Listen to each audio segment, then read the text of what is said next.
Abang gue ngelihat gue udah umur 18 tahun tapi masih perjaka ting-ting. Jadi dia diam-diam nyelipin sesuatu ke minuman gue. Setelah gue bener-bener teler, dia langsung ngelempar gue ke ranjangnya cewek kaya raya yang rada gila. Pas lagi teler berat, gue nggak bisa ngeliat muka cewek itu dengan jelas. Gue cuma denger bisikan maut di telinga gue, jadi anak baik ya. Sini sama aku udah lama menginginkanmu. Malam itu bener-bener panas banget. Pas gue lagi asyik menikmati sisa-sisa mimpi indah gue, tiba-tiba gue kebangun gara-gara suara HP berdering kencang. Nada suara gue kedengeran kesel banget. Kalau mau ngomong cepetan, jangan ganggu tidur tuan muda ini. Tiba-tiba terdengar suara geraman dari ujung telepon. Ternyata itu suara kesel dari sahabat gue, Lin Feng. Tuan muda Jiang, lu bener-bener gak ada respeknya sama sekali ya sama bro lu sendiri. Padahal pesta kita semalam belum kelar. Tapi lu malah kabur sendirian tanpa pamit sama sekali.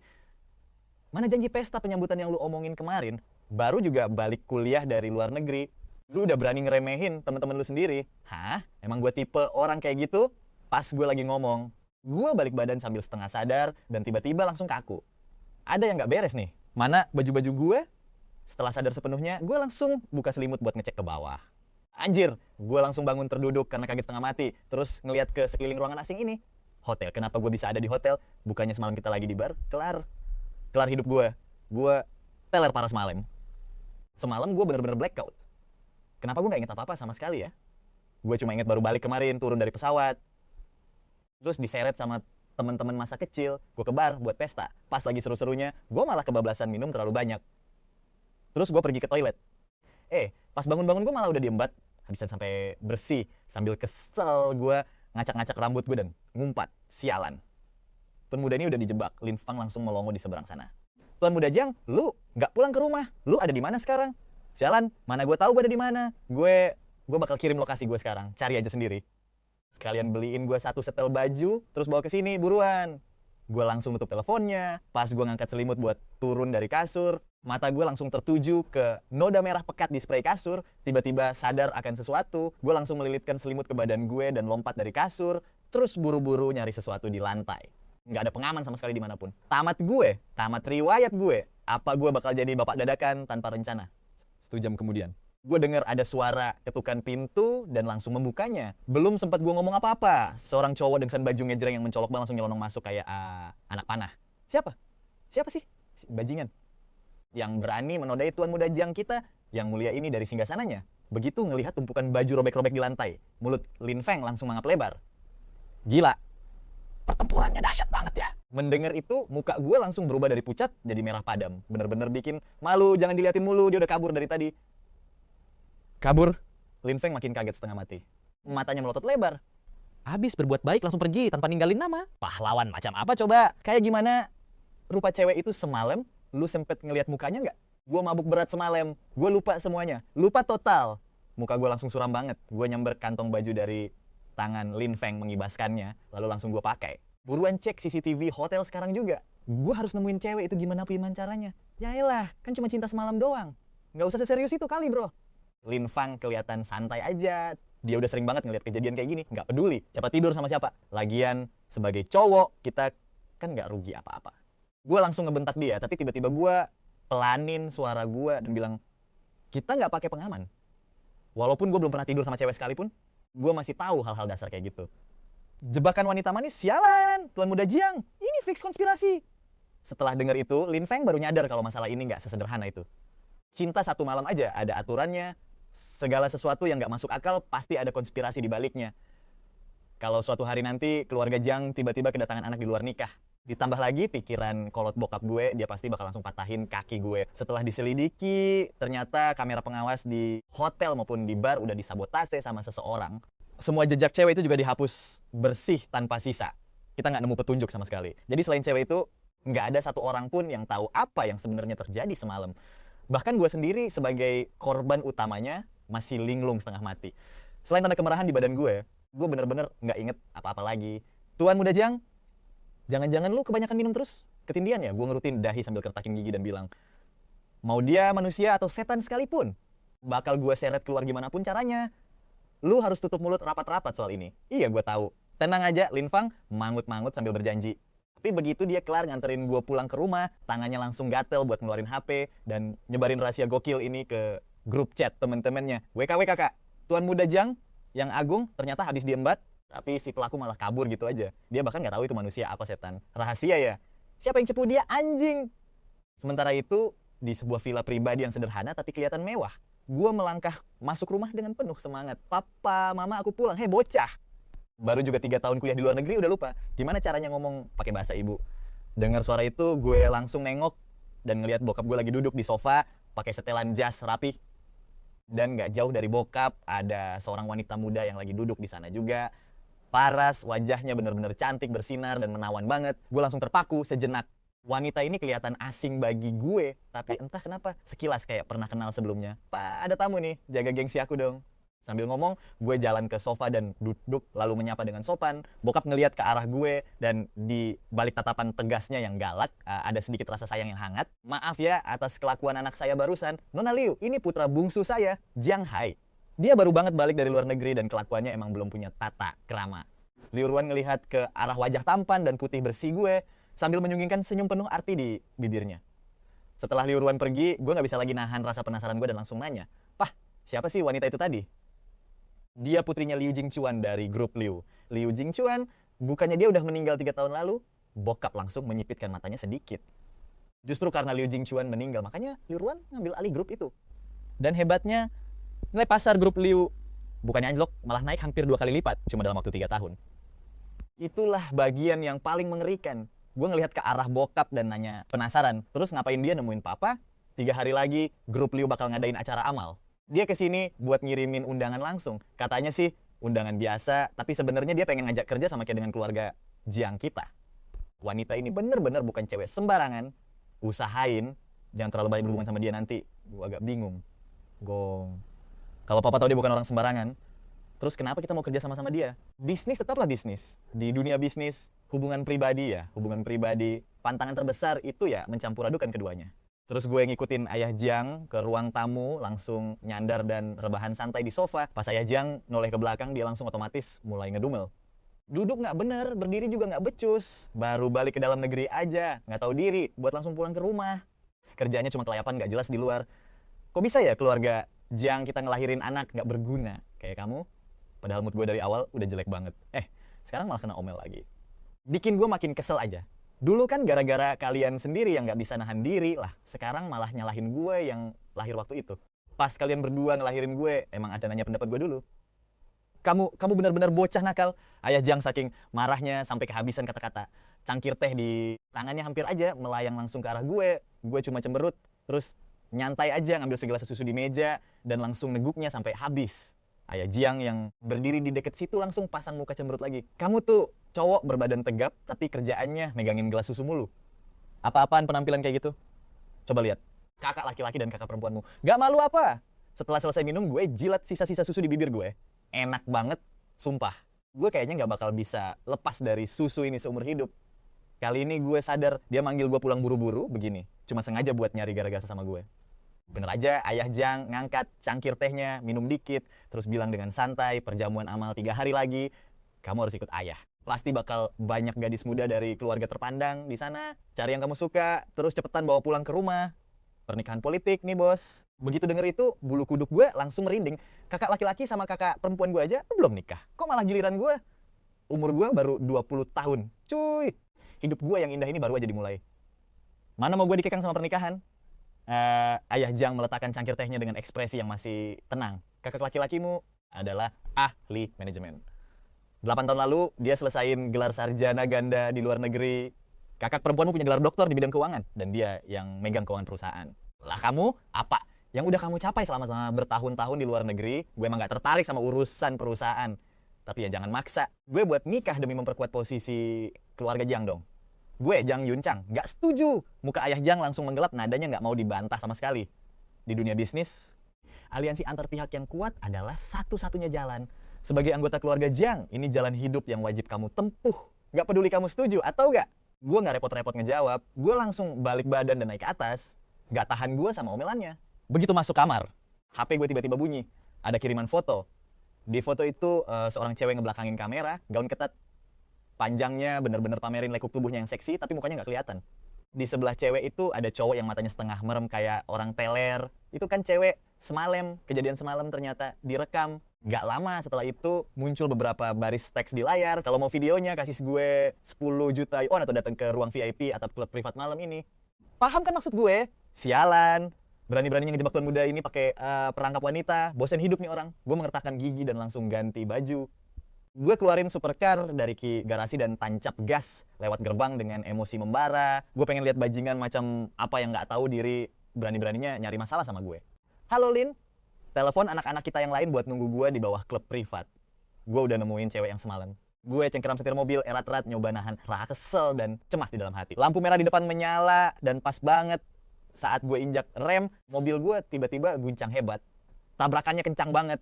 Pantat gue sampai mental dari kursi kemudi dan kepala gue hampir aja kejedot kaca depan gara-gara gaya inersia. Sialan, gue langsung keluar dari mobil dengan emosi. Gimana bisa sih nabrak pantat mobil orang pas lagi pelan begini? Lu buru-buru mau reinkarnasi apa gimana, ha? Maaf tuan, maaf banget tadi saya sempat gak fokus sebentar. Tolong jangan marah. Seorang pria berbadan kekar terus-menerus membungkuk minta maaf, bikin gue agak canggung buat numpahin emosi gue yang membara. Lu bisa nyetir gak sih? Teriak gue. Mau diselesain secara kekeluargaan atau lewat polisi, cepetan. Kalau sampai lu ngacauin urusan penting tuan muda ini, emang lu sanggup ganti rugi, tolong tunggu sebentar. Saya minta petunjuk dulu. Sopir itu langsung jalan ke kaca belakang mobil Rolls Royce buat nanya pendapat orang di dalam. Gak lama setelah itu pintu Rolls Royce terbuka dan seorang wanita keluar. Gue langsung ngenalin dia sebagai Liu Ruoyan. Tadi pagi gue gak begitu merhatiin mukanya, cuma mikir dia agak dingin dan gue gak terlalu suka. Tapi pas dilihat dari deket sekarang, dia ternyata cantik banget. Gila. Kita selesaikan secara pribadi saja. Liu Ruoyan ngelihat kondisi mobil kami dengan ekspresi yang masih tenang, seolah-olah dia gak ngenalin gue sama sekali. Bawa aja mobilnya ke bengkel biar diperbaiki. Saya yang akan tanggung semua biayanya. Apa ada permintaan lain? Nggak ada, itu aja. Gue buka pintu mobil dan ngeluarin HP. Kalau udah selesai diperbaiki, anterin aja ke tempat gue di Golden River Bay. Ya, Golden River Bay. Pas ngelihat gue mau pergi, Liu Ruoyan manggil dan nanya, kamu anak bungsunya keluarga Jiang kan? Jiang Yi kan, Nona Liu? Daya ingat Anda kuat banget ya? Gue senyum terpaksa. Ditabrak dari belakang sih, masalah sepele, tapi gue nggak berani nyinggung cewek satu ini. Saya masih ada urusan yang harus diselesaikan. Kalau gitu saya duluan ya. Mohon bantuannya ya buat urusan perbaikan mobil. Di daerah sini emang agak susah cari taksi. Kamu mau kemana? Sebagai tanda permintaan maaf, biar saya antar sekalian. Gue noleh ke sekeliling, terus ngelihat jam tangan di pergelangan tangan gue. Masih ada sisa waktu sih sebelum janji pertemuan itu. Harusnya masih keburu. Gak usah repot-repot, Nona. Saya bisa telepon teman saya aja buat jemput. Tapi belum sempat gue ngangkat HP buat telepon Lin Feng. Sebuah mobil Bentley melaju kencang ke arah kami dari kejauhan. Terus sopirnya cepet-cepet turun dan bukain pintu mobil dengan hormat. CEO Liu Ruoyan terus ngelihatin gue. Ayo naik, biar saya antar. Gue sempet ragu sebentar. Meskipun agak penasaran kenapa mobil ini bisa datang secepat ini, tapi gue pikir bakal nggak sopan kalau nolak lagi. Akhirnya gue masuk ke mobil bareng Liu Ruoyan. Pas nyium aroma susu yang samar-samar dari tubuh gue, senyum lembut langsung terukir di bibir Liu Ruoyan. Di sebuah pelelangan 3 tahun lalu, saya pernah melihatmu. Seingat saya, Jiang Chang yang membawamu, kamu memberikan kesan yang cukup kuat buat saya. Kesan yang sangat mendalam. Liu Ruoyan memejamkan matanya sambil menarik napas dalam-dalam. Gak ada yang tahu kalau kegilaannya pada aroma susu udah mencapai tingkat kefanatikan yang luar biasa. Anda kenal kakak laki-laki saya? Muka gue langsung kelihatan kaget dan mata gue mulai lirik kanan kiri. Detik itu juga sebuah ide gokil langsung muncul di otak gue. Kalau kakak cowok gue bisa nikah sama keluarga Lou dan memperkuat posisi keluarga Jiang di Yunchangen. Bukannya gue bakal bebas merdeka.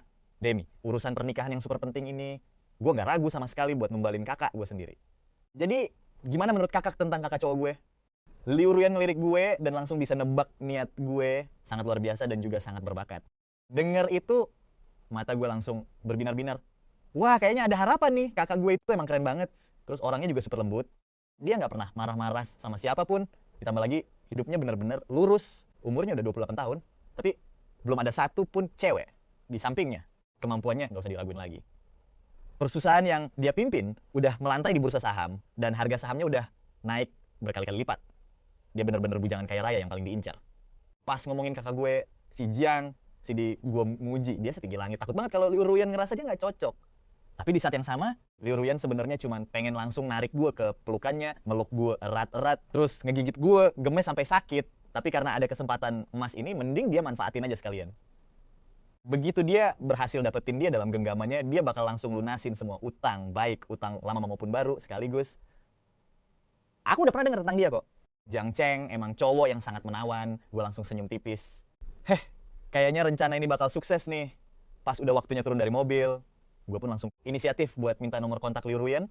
Di dalam hati, Liu Ruyan udah resmi jadi calon kakak ipar gue. Katanya dalam 3 hari lagi, grup Leo bakal ngadain perjamuan amal, dan kakak gue juga bakal datang ke sana. Dengan senang hati, Liu Ruyan senyum. Kamu juga bisa ikut datang kok. Oke, kakak pasti bakal datang ya? Jawab gue mantap. Lagian, gue kan harus jadi mak comblang buat si Jiang Cheng. Mana mungkin orang sepenting gue absen di acara kayak gitu. Jadi, boleh nggak aku panggil kakak Kian? Panggil kakak aja, jawab Liu Ruyan sambil senyum. Aku suka panggilan itu. Pas ngeliat wajah ceria Liu Ruyan yang lagi tersenyum, tiba-tiba jantung gue agak berdebar. Kakak cantik banget deh kalau lagi senyum. Setelah ngomong gitu, gue langsung jalan cepat ke arah Lin Feng. Rasa kesel gue sebelumnya langsung agak hilang. Ngeliat gue yang jalan sambil lompat-lompat kegirangan, senyum di bibir Liu Ruyan makin lebar. Dasar bodoh. Kita lihat aja gimana cara kamu lolos dari cengkeraman aku. Video itu sebenarnya cuma alasan doang. Pas gue bawa orang-orang buat ngegerebek klub malam itu. Ya jelas aja, kita nggak nemuin satu orang pun di sana. Sialan, gue dijebak. Teriak gue sambil nonjok pintu kamar dengan emosi. Nggak lama, setelah itu HP gue bunyi dapat notifikasi pesan masuk. Lain kali datang sendiri atau bawa 20 juta yuan. Gila, baru juga lewat 1 hari, tebusannya udah naik 10 juta yuan. Emangnya mereka pikir keluarga Jiang ini pabrik pencetak uang apa? Gue ngelihat ke arah orang-orang yang berdiri di belakang gue, dan tiba-tiba rasa paranoid yang parah langsung muncul di hati gue.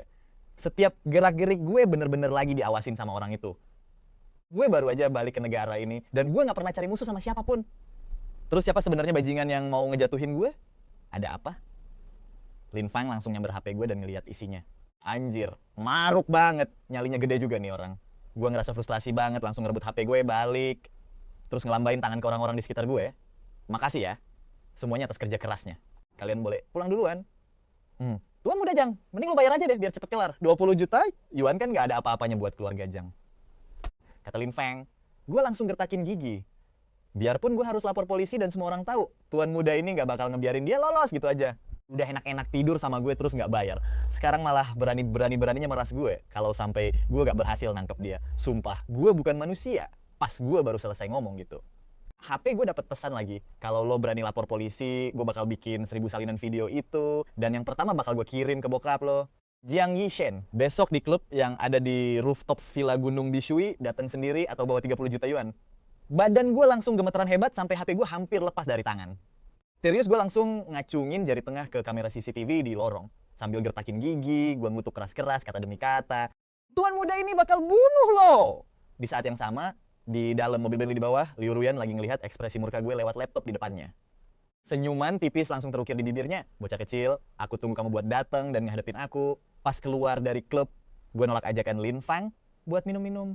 Lin Feng nggak maksa dan mau nganterin gue pulang dulu. Tapi pas gue baru aja buka pintu mobil, tiba-tiba terdengar suara klakson dari kejauhan. Tin! Tin! Tin! Gue langsung ngelihat ke arah suara itu. Ternyata itu mobil Bentley milik Liu Ruyan. Lin Feng, lo duluan aja deh. Urusan besok kita bahas nanti. Habis ngomong gitu, gue langsung jalan ke arah Bentley punya Liu Ruyan. Lagian, mumpung semua nasib sial ini lagi numpuk, mending gue beresin satu-satu dulu deh. Kalau urusan ini emang nggak bisa diberesin sekarang. Paling nggak gue bisa kelarin urusan perjodohan ini dulu. Kenapa cemberut gitu? Ada masalah ya? Pas gue masuk mobil, Liu Ruyan langsung nyerahin sebotol susu. Mereknya persis kayak susu yang biasa ada di meja makan rumah keluarga Jang. Tanpa mikir panjang, gue langsung buka tutupnya dan minum sampai habis. Gue masih kesel banget. Oh iya, tumben kakak ada di sini. Aku kerja di deket sini kok. Aku khawatir kamu bakal kesusahan buat pulang. Makanya pas selesai kerja, aku langsung ke sini. Lagian kan aku yang udah nabrak mobil kamu. Jadi nggak mungkin dong aku biarin kamu gitu aja. Sambil ngomong gitu, Liu Ruyan nutup laptopnya terus nengok ke arah gue. Sebenarnya ada masalah apa sih? Kalau kakak kamu nggak bisa bantu, aku bisa kok bantu kamu. Kata-katanya makin ngeyakinin isi otak gue. Kalau cewek ini sama kakak gue tuh emang jodoh dari langit. Nggak apa-apa kok. Aku bisa atasin sendiri. Setelah sempet hening sejenak, Liu Ruyan tiba-tiba ngomong, udah malam nih, dan aku belum makan. Gimana kalau kita cari makan bareng? Nanti abis itu baru aku antar kamu pulang. Gue tadinya mau nolak tapi langsung dapat ide cemerlang. Boleh juga. Bentar ya gue telepon kakak gue dulu. Siapa tahu dia udah kelar kerja. Dia kan bujangan tajir melintir yang emang lahir buat bayarin adiknya. Hari ini kita harus bikin dia traktir, kita makan besar. Liu Ruyan agak dahi berkerut sedikit, tapi dia nggak ngelarang gue. Padahal mah aslinya dia pengen banget ngikat gue, terus langsung bawa pulang ke rumahnya. Tapi sekarang emang belum saatnya aja. Pas teleponnya nyambung, Jiang Cheng lagi ada rapat video di kantornya. Begitu ngelihat telepon dari gue, Dia langsung nge-pause rapatnya. Kak, udah kelar kerja belum? Gua mau nraktir, kakak makan malam nih. Jang Chang langsung senyum. Kamu baru pulang 2 hari. Tapi baru sekarang inget sama kakak kamu sendiri. Beberapa hari ini aku sibuk banget. Emangnya kamu sibuk apa sih selain nongkrong sama teman-teman mabokmu itu? Gua langsung cemberut. Jangan ngejek teman-teman gue ya? Iya, terserah kamu deh. Jang Chang mijit pelipisnya buat ngilangin capek. Uang jajan kamu udah habis lagi ya? Dia bakal transfer ke kamu sekarang. Aku nggak bisa pulang sebelum proyek ini kelar. Jadi jangan ganggu aku selama 2 hari ke depan. Baru aja aku mau ngomong sesuatu yang lain, tapi teleponnya langsung mati. Detik itu juga HP ku bunyi. Ada notifikasi transferan uang masuk dengan pesan 100.000 yuan demi ketenangan selama 2 hari. Jelas, langsung aku sikat tanpa ragu. Lagi, ya.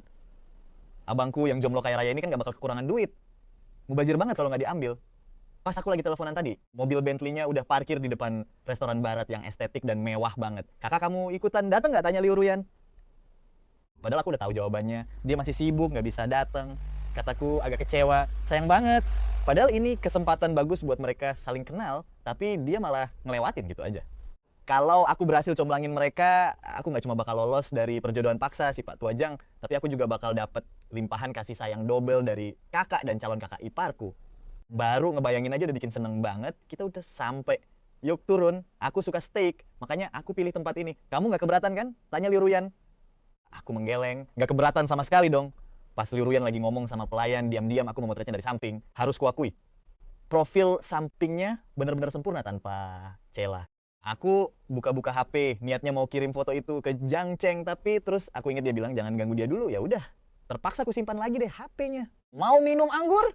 Liu Ruyan menatapku penuh arti. Aku masih punya 2 botol wine merah yang disimpan di sini.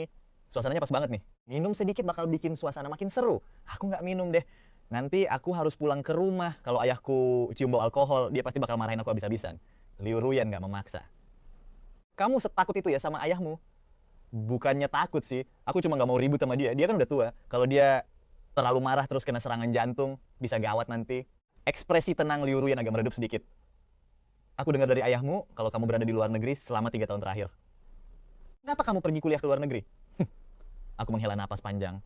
4 tahun lalu aku nggak sengaja lihat aksi perundungan di sekolah. Karena emosi, aku kasih pelajaran keras ke bos gengnya. Aku agak kelewatan sih waktu itu. Keluarganya punya pengaruh besar. Jadi dia terus-menerus gangguin aku selama setengah tahun. Akhirnya ayahku merasa itu terlalu merepotkan dan langsung ngirim aku ke luar negeri. Kamu lawan mereka sendirian? Tanya Liu Ruyan ragu. Nggak juga sih. Tapi ujung-ujungnya aku yang tanggung semua akibatnya. Aku yang mulai. Jadi ya, tentu saja aku yang harus tanggung jawab. Liu Ruyan tersenyum. Kamu tampaknya punya rasa keadilan yang tinggi dan kamu juga sangat setia kawan. Aku juga mikir gitu sih. Tapi ayahku nggak. Dia selalu bilang kalau aku ini impulsif dan nggak bakal jadi apa-apa. Kasarnya, aku cuma modal otot tanpa otak. Singkatnya, aku cuma orang bodoh. Mendengar caraku bicara yang kocak, Liu Ruyan langsung tertawa lepas. Nggak ada yang salah dengan membela kebenaran. Mulai sekarang lakukan aja apapun yang kamu mau. Keluargamu mungkin nggak paham, tapi aku bakal selalu dukung kamu. Liu Ruyan mengatakannya dengan sangat tulus. Mungkin 3 tahun lalu dia belum bisa melakukannya.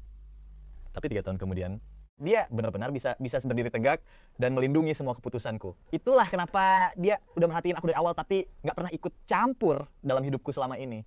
Dan baru belakangan ini dia mulai memantau setiap langkahku, karena momennya udah pas. Aku sempat bengong sebentar.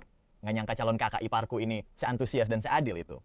Makan malam kami berjalan sangat nyaman. Aku tampil humoris, belak-belakan, dan tulus, dan Liu Ruyan benar-benar sejalan sama pandangan hidupku.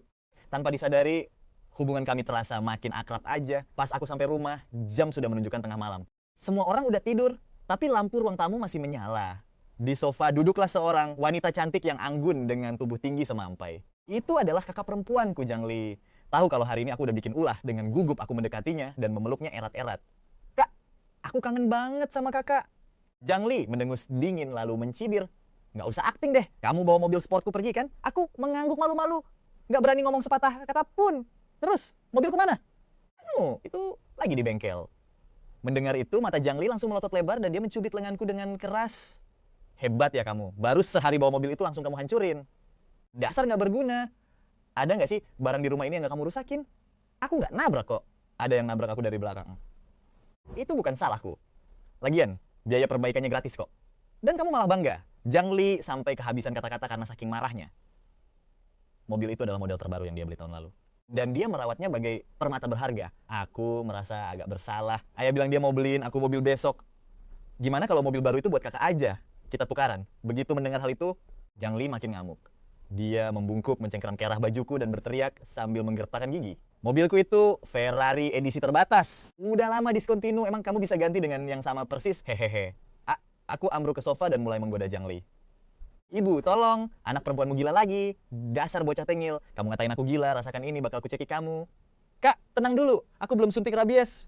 Pas kami lagi asyik bercanda, kerah bajuku melorot ke bawah, memperlihatkan bekas merah muda samar. Jang Li yang bermata jeli langsung mencengkeram kerah bajuku dan menariknya lebih ke bawah, memperlihatkan lebih banyak tanta lagi di baliknya. Jang Li menyipitkan matanya. Hebat ya, baru umur 20 tahun udah kelakuan kayak bajingan, main gila sama perempuan. Ayah, sini lihat apa yang udah diperbuat anak laki-lakimu. Jantungku langsung copot dan aku buru-buru membekap mulut Jang Li. Kak, tolong ampuni aku. Adikmu ini cuma melakukan kesalahan yang wajar dilakukan laki-laki manapun di dunia. Itu cuma kekhilafan sesaat, aku nggak bisa nahan diri. Ini urusan cowok, kakak nggak bakal paham. Halah, jangan banyak alasan, Jang Li menepis tanganku. Abang kita nggak pernah kayak gini, cuma kamu aja yang emang kegatelan dan berandal. Iya, aku tahu aku salah. Kak, tolong tutup mulut ya untuk yang satu ini. Jangan sampai Pak Tua itu tahu soal ini. Kalau nggak, siapa lagi yang bakal mijitin punggung sama kaki kakak selama sebulan penuh? Pinter banget ya, kamu nyari celah. Sambil menggertakkan gigi, aku setuju. Deal, nggak gitu dong. Jang Li duduk tegak sambil menunjuk bahunya. Sekarang, pijitin yang bener. Di luar jangkauan pandangan Jang Li, diam-diam aku memperagakan gerakan menggorok leher ke arahnya. Lalu dengan pasrah mulai memijat bahunya. Kak, pas aku pulang kemarin, aku nggak sengaja dengar rahasia tentang kakak. Mau denger nggak? Rahasia apa? Demi balas dendam ke Jang Li yang udah memeras keduaku ini, aku tersenyum licik. Pas aku pulang kemarin, aku curi-curi dengar obrolan ibu sama ayah. Jang Li menoleh firasat buruk mulai merayapi hatinya. Mereka bilang apa? Aku berdeham 2 kali, lalu dengan serius menceritakan kembali apa yang dikatakan Jang Yana kepadaku. Tapi ada kejutan ekstra buat Jang Li. Bokap nyokap bilang, lu tuh makin tua, udah saatnya cari suami. Jangan cuma numpang hidup gratisan di rumah terus. Dalam 3 hari, keluarga Leo bakal ngadain gala amal, dan pastinya banyak keluarga elit dari dunia bisnis yang datang ke sana. Mereka berencana buat jodohin lu lewat pernikahan bisnis. Katanya, ini jalan yang wajib dilewatin semua anggota keluarga Jang. Mau lu setuju atau enggak? Dengar itu, ekspresi Jang Li langsung berubah seketika. Dalam 3 hari. Sambil ngedumel, dia langsung berdiri tegak, nyamber tasnya dari sofa, dan siap-siap pergi. Tapi pas nyampe pintu, dia malah berbalik buat meluap-luapkan emosinya dengan ngancem gua. Bokap nyokap masih belum tahu gua balik. Mending lu tutup mulut ya. Kalau lu berani bocor dikit aja, gua bakal laporin ke papa soal lu yang suka main cewek. Gua berusaha nahan tawa, manyunin bibir sambil manggut-manggut kenceng. Mulai sekarang kalau bokap nyokap ngelakuin sesuatu, lu harus langsung lapor ke gua. Gua manggut lagi dengan tatapan mata yang super meyakinkan. Jang Li pun langsung nyentil jidat gua.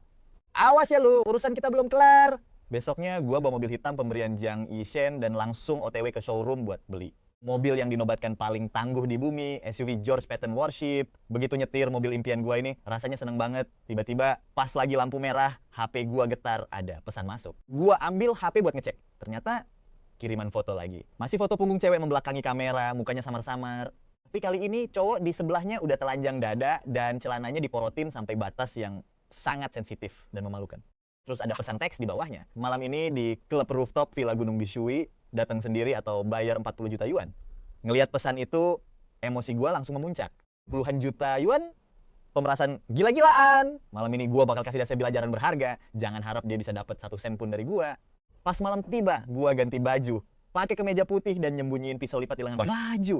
Biar aman, gua udah siapin 2 rencana. Lu beneran gak apa-apa sendirian? Di situasi kayak gini, Lin Fang kelihatan agak cemas. Gua benerin posisi lengan kemeja gua dengan wajah tanpa rasa takut sedikit pun. Kalau urusan berantem, gua gak bakal takut sama siapapun. Tenang aja, kalian tunggu di luar. Begitu gua masuk, gua bakal share loss ke kalian dulu. Kalau dalam 1 jam gua belum keluar, langsung serbu aja. Oke, lu hati-hati ya, kata Lin Fang dan kesal. Begitu kita dapat itu orang, kita harus bikin dia kapok. Gua nepuk pundaknya, lalu berdiri dan melangkah masuk ke dalam villa. Begitu masuk ke klub VIP di rooftop, gua keluarin HP dan ngirim pesan ke cewek misterius itu. Gua udah sampai. Kamar mana? Beberapa detik kemudian ada balasan.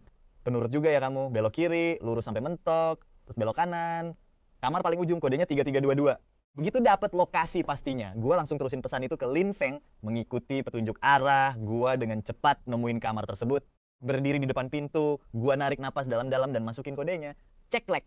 Pintu langsung kebuka otomatis, tapi di dalamnya gelap gulita. Hanya ada beberapa berkas cahaya samar yang masuk lewat jendela. Gua sempat ragu sesaat sambil menyembunyikan tangan di balik punggung dan menggenggam erat pisau lipat kok gua sebelum akhirnya melangkah masuk ke dalam kamar. Tepat saat gua masuk, pintu di belakang langsung tertutup rapat dengan keras. Gua langsung tegang dan buru-buru berbalik dalam posisi siaga. Tapi karena ruangan itu gelap banget, mata gua nggak bisa langsung beradaptasi. Setelah nunggu beberapa detik biar mata gua terbiasa dengan cahaya redup dari jendela, gua melihat sesosok bayangan perlahan ngedeketin gua. Sialan, berani-beraninya lu macem-macem sama tuan muda ini, nyari mati lu ya? Teriak, gua emosi tanpa ngasih lawan kesempatan buat bereaksi, dan langsung mengayunkan pisau lipat di tangan gua secara brutal. Serang duluan biar dapat keunggulan. Siapa yang ragu bakal kalah telak. Gua paham banget prinsip ini. Di tengah kegelapan, Liu Ruan malah nyengir sinis menghadapi kilatan dingin dari pisau gua. Dia tiba-tiba mencengkeram pergelangan tangan gua dan tangan satunya lagi memegang sebuah jarum suntik kecil dan langsung menusukkannya dengan cepat ke pinggang gua. 2 detik kemudian, seluruh tubuh gua langsung lemes. Liu Ruan memanfaatkan kesempatan itu buat merebut pisau lipat dari tangan gua dan ngebanting gua ke kasur. Gerakannya bener-bener taktis dan bersih banget.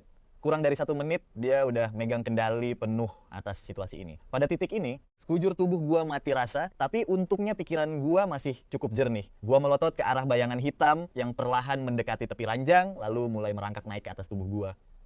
Rasa panik yang luar biasa langsung menyerang gua. Siapa sih lu sebenarnya? Kita bahkan gak saling kenal. Kenapa lu malah ngincer gua?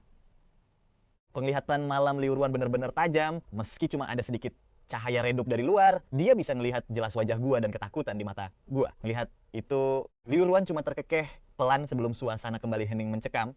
Permainan masih berlanjut. Dia belum bisa ngebongkar identitasnya sekarang.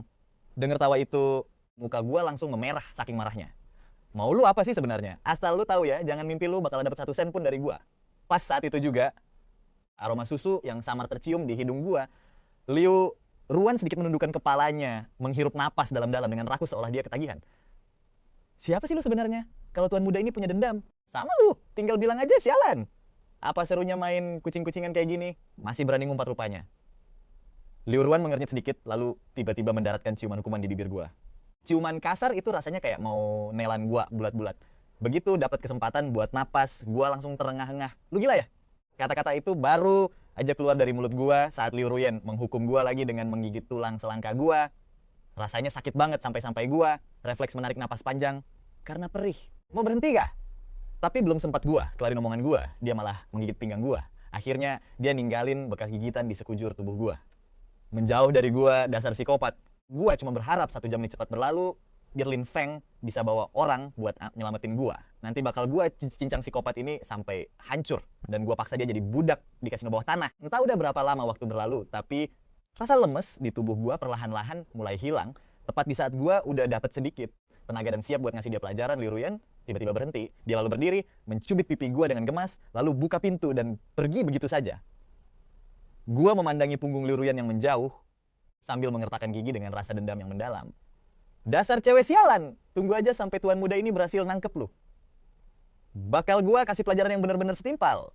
Setelah istirahat sebentar, gua udah mulai bisa gerakin badan lagi. Gua pun duduk dan berusaha keras memakai pakaian gua kembali.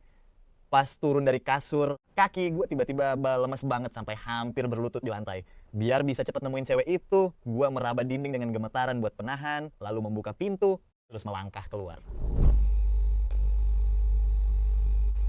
Kurang 10 menit lagi genap 1 jam. Pas gue baru mau ngambil HP buat nelpon Lin Feng, baru sadar HP gue hilang. Ternyata pas Leruin pergi, dia sekalian ngembat HP gue juga. Pas banget waktu gue naik lift turun ke lantai 1, seorang kenalan langsung jalan ke arah gue, diikutin 2 pria berjas rapi di belakangnya. Si Iluo rencananya udah selesai. Totalnya ada 10 opsi. Silakan dilihat.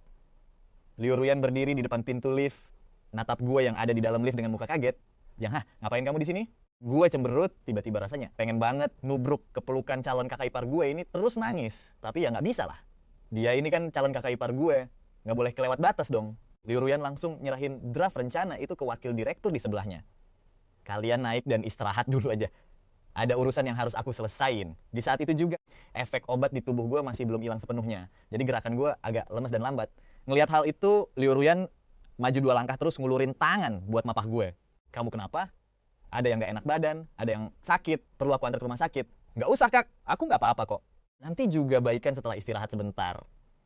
Ngelihat muka khawatir Liu Ruyan, rasanya gue tersentuh banget. Belum resmi nikah dan masuk ke keluarga kami aja dia udah sebaik ini sama gue. Gue bener-bener setuju 100% sama calon kakak ipar yang satu ini. Kak, ngapain di sini? Aku ada rapat di sini. Fasilitas di villa ini lumayan lengkap. Jadi setelah rapat selesai, aku bisa minta para staf buat santai-santai dulu. Mendengar itu, gue langsung manggut-manggut setuju. Dia bener-bener bos idaman. Perhatian banget sama karyawannya. Nggak terasa, 1 jam udah berlalu. Begitu Lin Fang sadar gue nggak kunjung keluar dari villa, dia langsung mimpin anak buahnya buat nerobos masuk. Pas dia baru nyampe lobi, dia ngeliat Liu Ruyan lagi mapah gue keluar dari lift. Oh, jadi cewek ini kan? Sialan, berani-beraninya dia nyelakain bro gue. Lin Feng langsung geram dan melangkah maju dengan emosi membara. Dengan cepat, dia nyabut nunchaku yang diselipin di punggungnya, terus langsung diayunin ke arah Liu Ruyan. Stop! Bukan dia ceweknya. Gue panik setengah mati dan mau langsung maju buat ngerebut senjata si bego Lin Feng yang lagi emosian ini. Tapi pas badan gue tiba-tiba oleng, Liu Ruyan bergerak selangkah lebih cepat. Dia narik gue ke belakangnya, terus ngangkat tangannya buat nangkis serangan itu. Duak! Suara hantaman keras langsung kedengeran pas nunchaku itu telah mengenai lengan Liu Ruyan. Dia langsung menjerit kesakitan dan refleks mundur selangkah. Abis itu punggungnya nabrak gue. Dia langsung hilang keseimbangan dan kami berdua jatuh tersungkur ke lantai. Semuanya kejadian cepet banget. Saking cepetnya sampai gue gak sempet bereaksi apa-apa. Kakak gak apa-apa. Gue buru-buru merangkak ke samping Liu Ruyan, nanya dengan panik sambil meriksa kondisinya. Kena pukulan sekeras itu, lengannya pasti patah nih. Bener aja, pas gue sing-singin lengan bajunya, lengan Liu Ruyan udah bengkak parah. Lin Feng, bocah sialan, emang gue ada nyuruh lo mukul? Para karyawan CEO Liu yang baru aja dateng, langsung panik pas ngeliat Liu Ruyan terluka dan buru-buru ngerubungin buat mapah dia berdiri. Ibu terluka, kita harus segera bawa ibu ke rumah sakit. Sambil nahan sakit, Liu Ruyan natap tajam ke arah gue. Buat kejadian hari ini, kamu harus bisa kasih penjelasan yang masuk akal ke aku. Bukan dia orangnya, bego. Lin Feng garuk-garuk kepalanya dengan muka linglung. Tapi dia cantik banget begini, masa iya kelakuannya kayak monster kayak gitu? Mampus lo Lin Feng. Tubuh gue sendiri masih kaku, mau bangun dari lantai aja susah banget. Cepetan bantu tuan muda ini bangun. Lin Feng buru-buru mapah gue berdiri, matanya ngeliatin gue dari atas sampai bawah. Jadi lo dikerjain sama cewek itu lagi? Dia ngapain lo kali ini? Lo sempet lihat mukanya dengan jelas gak? Gue gak gubris pertanyaan dia. Mata gue terus natap ke arah kepergian Liu Ruyan dengan perasaan bersalah campur khawatir. Cepetan, bawa gue ke rumah sakit. Setelah istirahat sepanjang jalan, efek obat di tubuh gue akhirnya bener-bener hilang. Pas turun dari mobil, gue udah bisa jalan dengan bebas lagi. Gue langsung lari nyusul Liu Ruyan buat nemenin dia periksa medis. Untung lah, lengannya cuma bengkak biasa, gak sampai patah tulang. Kak, maafin aku ya, aku bener-bener minta maaf. Liu Ruyan natap sekretarisnya terus bilang, kamu bisa balik duluan. Biar wakil direktur Chen aja yang mutusin soal rencana itu. Aku perlu istirahat beberapa hari. Minta dia yang pimpin rapatnya. Setelah rapat selesai, semuanya boleh tetap tinggal di villa buat liburan. Masukin semua biayanya ke rekening pribadi saya. Satu lagi, jangan biarin masalah ini bocor keluar. Saya nggak mau denger gosip apapun soal ini. Baik, CEO Liu silakan istirahat. Kalau begitu, saya permisi dulu. Pas Liu Ruyan lagi ngomong, gue cuma bisa nunduk lemes, kaki kanan gue refleks nendang-nendang lantai pelan, bener-bener kayak anak kecil yang abis bikin salah. Jiang Ha, anterin aku pulang. Begitu denger perintah itu, gue langsung buru-buru ngekor di belakangnya. Liu Ruyan duduk di kursi penumpang, samping kemudi, matanya ngelirik ke sekeliling mobil. Mobil baru ya, lumayan juga. Kelihatan mewah banget. Iya kak, baru dapat tadi pagi.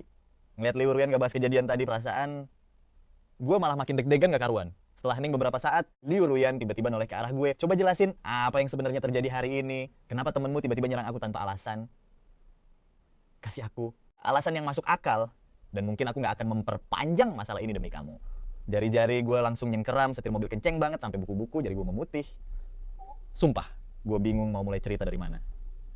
Liu Ruyan ngelihat ke arah lengannya yang bengkak terus bilang dengan nada tenang, temenmu yang sengaja nyebabin luka fisik ini udah masuk ranah hukum.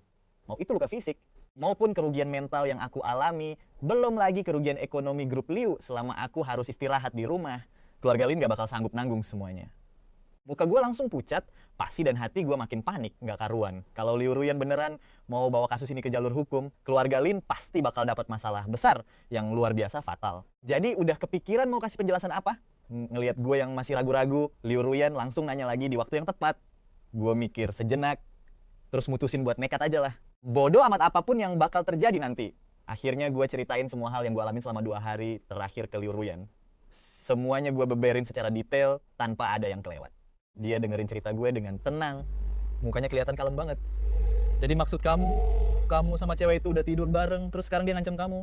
Muka gue langsung merah padam dan refleks ngebantah. Bukan aku yang tidur sama dia, Kak. Tapi dia yang nidurin aku. Emang ada bedanya? Pas dia ngomong gitu, sudut bibir liur Ruyan, tampak ngukir, senyum tipis yang hampir gak kelihatan. Ya jelas beda jauh lah. Tiba-tiba kayak inget sesuatu, gue langsung buru-buru nambahin. Tapi ini murni masalah pribadi aku ya, Kak. Nggak ada hubungannya sama kakak lakiku. Dia itu orangnya lurus banget, pinter, dan fisiknya juga sehat walafiat kok. Kenapa kamu nggak cerita ke keluargamu aja biar mereka bisa bantu nyelesain masalah ini? Liu Ruyan langsung motong omongan gue.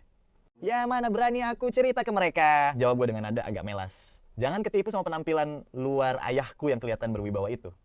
Aslinya pikiran dia itu kolot banget. Di mata dia, tidur sembarangan sebelum nikah itu udah dianggap rusak moral. Meskipun aslinya aku dijebak, dia bakal tetap mikir gue ini emang nggak bener. Kalau sampai dia tahu soal ini, habis deh kaki gue bisa dipatahkan. Pas denger ini, raut wajah Liu Ruan langsung berubah tipis. Dia beneran gak nyangka kalau didikan keluarga Jiang seketat itu. Di depan belok kanan ya, kita balik ke mansion kamu. Gue pun langsung menoleh ke arah dia. Tangan kakak kan lagi luka. Masih mau lanjut kerja? Suara Liu Ruan kedengaran tenang banget, tanpa ada yang ditutup-tutupi. Gue balik ini justru buat bantu kamu beresin masalah ini kok. Lagian kan kita saling kenal. Masa gue cuma diam aja pas lo lagi kesusahan? Gue sempet bengong sesaat, masih belum bisa mencerna kata-katanya. Kita udah sampai di persimpangan jalan nih. Kok belum belok juga? Lagi mikirin apa sih? Mendengar teguran itu, gue langsung tersadar dan buru-buru tancap gas menuju Bisu Manor. Liu Ruan menyelipkan anak rambut di dahinya ke belakang telinga dengan anggun. Kenapa? Lo mikir gue gak bakal mau bantuin ya?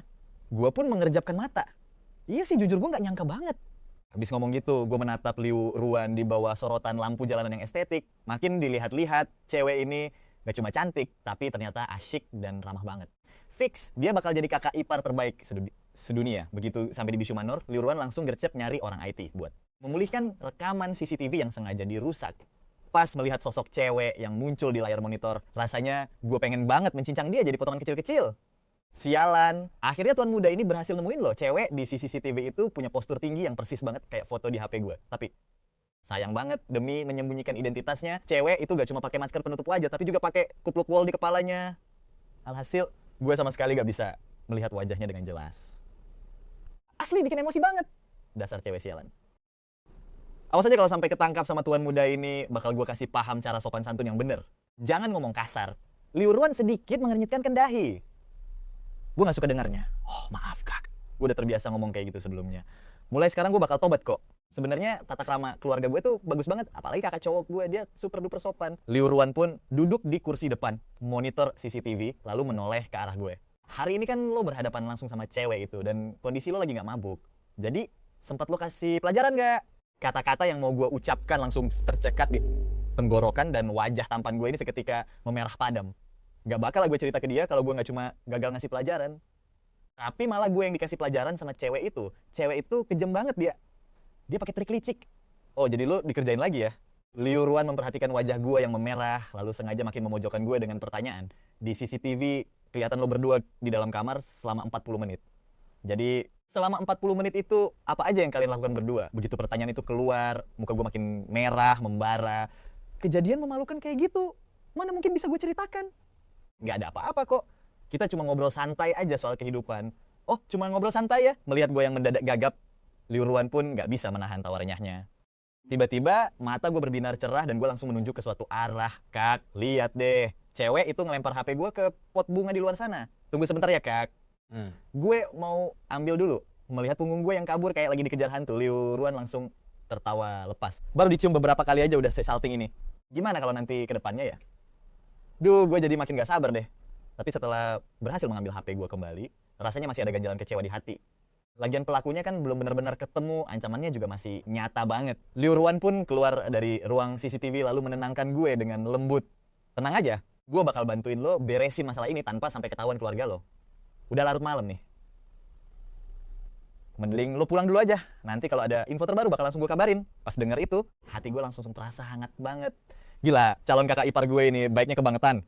Oke, kak, makasih banyak ya. Pokoknya urusan kakak sama abang gue, tenang aja. Pasti bakal gue bantu mak comblangin sampai sukses. Raut wajah Liu Ruan langsung berubah heran. Dasar bocah ingusan ini, gue tuh cuman pengen ngedeketin lo, tapi lo malah berani-beraninya jodohin gue sama orang lain. Awas ya, gue tandai nih kelakuan lo. Besok paginya pas subuh baru aja pecah. Gue mendadak kebangun gara-gara ada notifikasi pesan masuk. Asli ganggu banget. Sialan, apa sih nenek lampir itu lagi ya? Kenapa sih dia hobi banget neror? Gue kayak setan gentayangan. Gue pun merangkak keluar dari selimut dengan muka cemberut, lalu mengambil HP buat ngecek. Ternyata itu pesan dari Liu Ruan yang isinya. Masalahnya udah beres. Pas baca itu, gue sempat ngeblank sesaat. Begitu nyawa udah kumpul, gue langsung refleks duduk tegak dan membaca ulang pesan. Itu pelan-pelan biar nggak salah baca. Udah beres, apa cewek gila itu udah ketangkap. Terus gimana cara Kak Liu Ruan nemuin dia?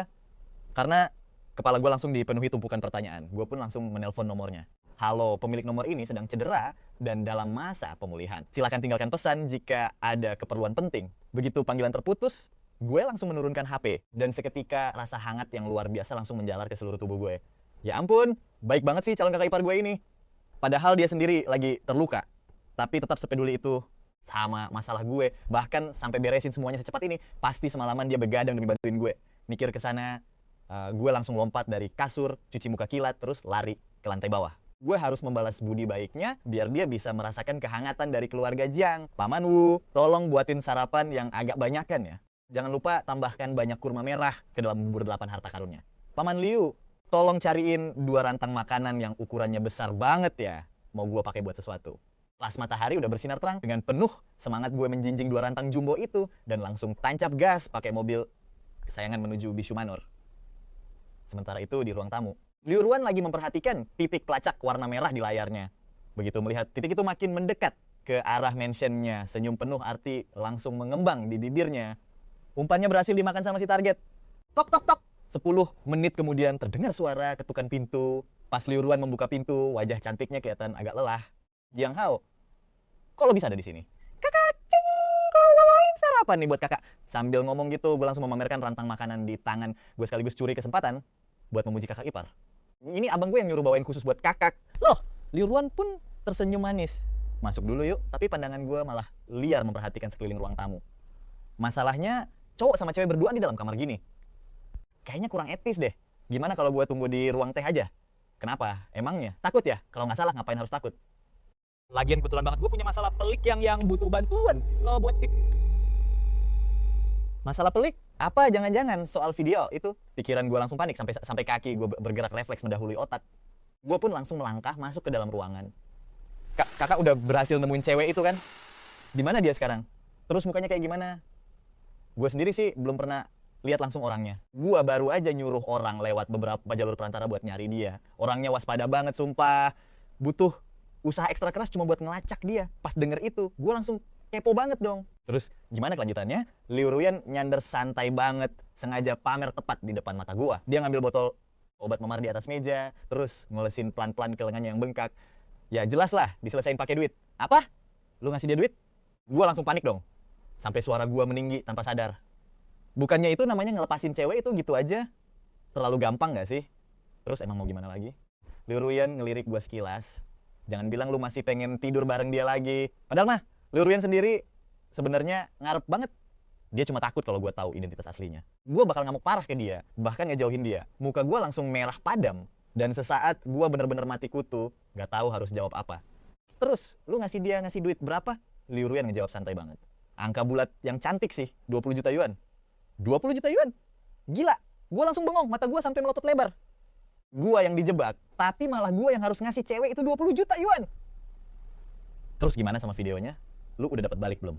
Denger itu, Liu Ruyan langsung ngebuka laptop di samping meja. Dia muter laptopnya ke arah gua. Videonya ada di dalam. Gua udah nyuruh orang buat meriksa, gak ada salinan cadangannya kok. Pas gua ngeliat video siaran langsung pendek tentang diri gua di komputernya Liu Ruyan, gua langsung dapat firasat buruk. Jadi, lu belum nonton kan? Udah kok, pertempurannya sengit banget. Gua langsung nundukin kepala. Muka gua merah padam pas gua buka videonya buat mastiin. Lah, kok pendek banget? Baru nonton bentar, gue sadar videonya udah selesai, bahkan sebelum celana gue dilepas. Gue kira Liu Ruyan udah ditipu. Sisanya udah gue hapus. Kok kata Liu Ruyan santai banget. Nyimpen barang kayak gini cuma bakal bikin repot aja. Abis lu tonton, hapus juga bagian ini. Gue sama sekali gak curiga. Cuma ngerasa agak kesel aja. Terus lu sempet lihat jelas gak muka cewek itu kayak gimana? Ya kayak yang lu lihat. Punggungnya ngebelakangin kamera terus. Gue juga gak bisa lihat jelas. Tapi lu kelihatan nikmatin banget tuh. Muka gue langsung merah padam lagi. Sumpah, gue mati gaya gak tahu harus bereaksi kayak gimana. Masalah ini udah selesai. Mulai sekarang, lu nggak usah khawatir lagi bakal diancam sama cewek itu. Tenang aja, gue bakal jaga rahasia ini buat lu. Gue nggak bakal bilang ke abang lu kok. Makasih ya. Tapi jujur, gue sebenarnya gak kecewa. Lagian kerugian ini bener-bener gede banget. Nggak bisa diungkapin pakai kata-kata. Gue beneran nggak bisa nelan kekesalan ini, gitu aja. Tapi ya, di depan Liu Ruyan, gue nggak mau nunjukin emosi gue terlalu jelas. Akhirnya gue hapus videonya, nutup laptop, terus kalian nyiapin sarapan dari wadah tahan panas ke atas meja. Kak, gue pasti bakal cari cara buat ganti duit itu. Cuma butuh waktu sedikit lebih lama aja. Liu Ruyan natap ekspresi bodoh gue. Ngelihat gue yang udah dimanfaatin, tapi masih aja polos ngebantuin mereka ngitung duit. Makin dia lihat, makin dia ngerasa, gue ini gemesin banget. Gak usah dipikirin. Cuma 20 juta yuan kok. Gak seberapa. Sarapan ini udah cukup kok buat nebus semuanya. Pas denger itu, gue terharu banget. Sampai air mata gue hampir tumpah. Terus gue baru inget kalau dari semalam, gue nahan kencing semalaman dan belum sempet dikeluarin. Gak sempet bilang makasih lagi, gue langsung buru-buru berdiri. Kak, lu makan duluan aja. Gue ada urusan urgent, jadi harus cabut duluan. Tenang aja, abang gue pasti datang ke pesta amal itu. Serahin aja urusan kalian berdua ke gue. Oke, hati-hati di jalan ya. Ngelihat gaya gue yang santai sambil bercanda, tatapan Liu Ruyan langsung berubah agak dingin. Bocah kecil ini, tunggu aja sampai gue berhasil ngejebak lu masuk ke genggaman gue. Bakal gue bikin lu berlutut dan minta ampun tiap hari. Minta ampun langsung di atas kasur. Setelah sibuk beberapa saat, gue pun nyampe di lobi bawah kantor. Pas banget saat itu seorang cowok ganteng dengan karisma elegan jalan keluar dari pintu. Bang, panggil gue, langsung mempercepat langkah kaki. Terus meluk abang gue erat-erat. Bang, gue kangen banget sama lu. Jang Ceng senyum sambil nepuk-nepuk punggung gue. Udah setengah tahun gak ketemu ya. Lu makin tinggi dan kekar aja sekarang. Sambil ngomong gitu, gue ngangkat lengan gue dan nepuk otot bicep gue. Gue kan rutin nge-gym bang. Lihat nih seberapa kuat gue kalau kita tanding sekarang. Gue sendiri bisa ngalahin 2 orang kayak lu. Denger itu, Jang Chang langsung speechless. Lu tuh udah 20 tahun, tapi tiap kali ngebahasnya berantem mulu. Kapan sih lu mau dewasa? Gue langsung cemberut. Lagian, siapa suruh abang sama kakak selalu ngebully gue pas masih kecil? Ini namanya dendam pria sejati. 10 tahun pun gak bakal terlambat. Ini namanya didikan keras tanda sayang. Makin benci, malah dimanjain. Tapi kalau udah sayang setengah mati, kaki langsung melayang. Pas Jang Chang baru aja ngangkat kakinya, gue udah langsung ngibrit dan menghilang. Trik ini lagi. Gak ada cara lain yang lebih kreatif apa? Jang Chang ketawa kecil, ngambil sekotak susu dari kantongnya terus dilempar ke gue. Gue dengan sigap nangkep susu itu dan nanya heran, kok abang tahu gue mau dateng? Nyokap tadi telepon gue. Jang Chang ngelambain tangannya ke gue. Sini lo. Karena lu gak bikin ulah selama setengah tahun belakangan ini. Abang bakal traktir lu makan. Restoran Sichuan di sebelah kantor kita baru buka 2 hari lalu. Lagi viral banget di internet. Oke deh. Gua manut aja sama abang. Tapi kita minum-minum dikit gak nih? Beban berat di hati gua rasanya langsung hilang gitu aja. Suasana hati gua lagi asik banget. Jadi tiba-tiba pengen minum alkohol. Minum-minum bisa ngerusak kerjaan. Jangan banyak-banyak, kata Jang Chang serius. Kerjaan di kantor gua juga belum kelar nih. Abis makan siang gua masih harus balik buat rapat. Gua langsung cemberut lagi. Ya udah deh, iya. Bang. Coba tebak gue ketemu siapa dalam 2 hari belakangan ini, lu pasti nggak bakal bisa tebak deh. Halah, nggak usah bertele-tele, buruan tumpahin. Gue senyum misterius. Gue ketemu calon kakak ipar kita. Pas kata-kata itu keluar dari mulut gue, Jang Chang hampir aja nyembur tehnya. Dia ngira kalau rahasia dia pacaran diam-diam sama pacarnya udah ketahuan sama keluarga. Ngomong kosong apaan sih lu? Kakak ipar dari mana coba? Bentar lagi juga bakal ada kok. Gue langsung ngeluarin HP gue dan nunjukin yang gue ambil 2 hari lalu. Coba lihat, menurut lu cewek ini cantik gak? Jang Chang ngambil HP gua terus ngelirik sekilas. Pas dia ngeliat foto Liu Ruyan di sana, abang gua langsung kaget setengah mati. Dan gua pun mulai memuji dia setinggi langit.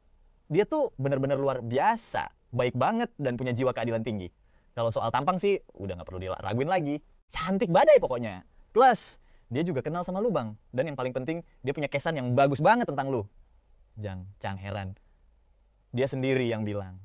Dia bilang, abang lu itu luar biasa banget dan punya pesona cowok maskulin yang kuat. Bang, lu gak bakal nyangka deh. Pas dia muji lu, matanya tuh berkilau terang. Banget. Dengar hal itu, ekspresi Jang Chang kelihatan tetap tenang.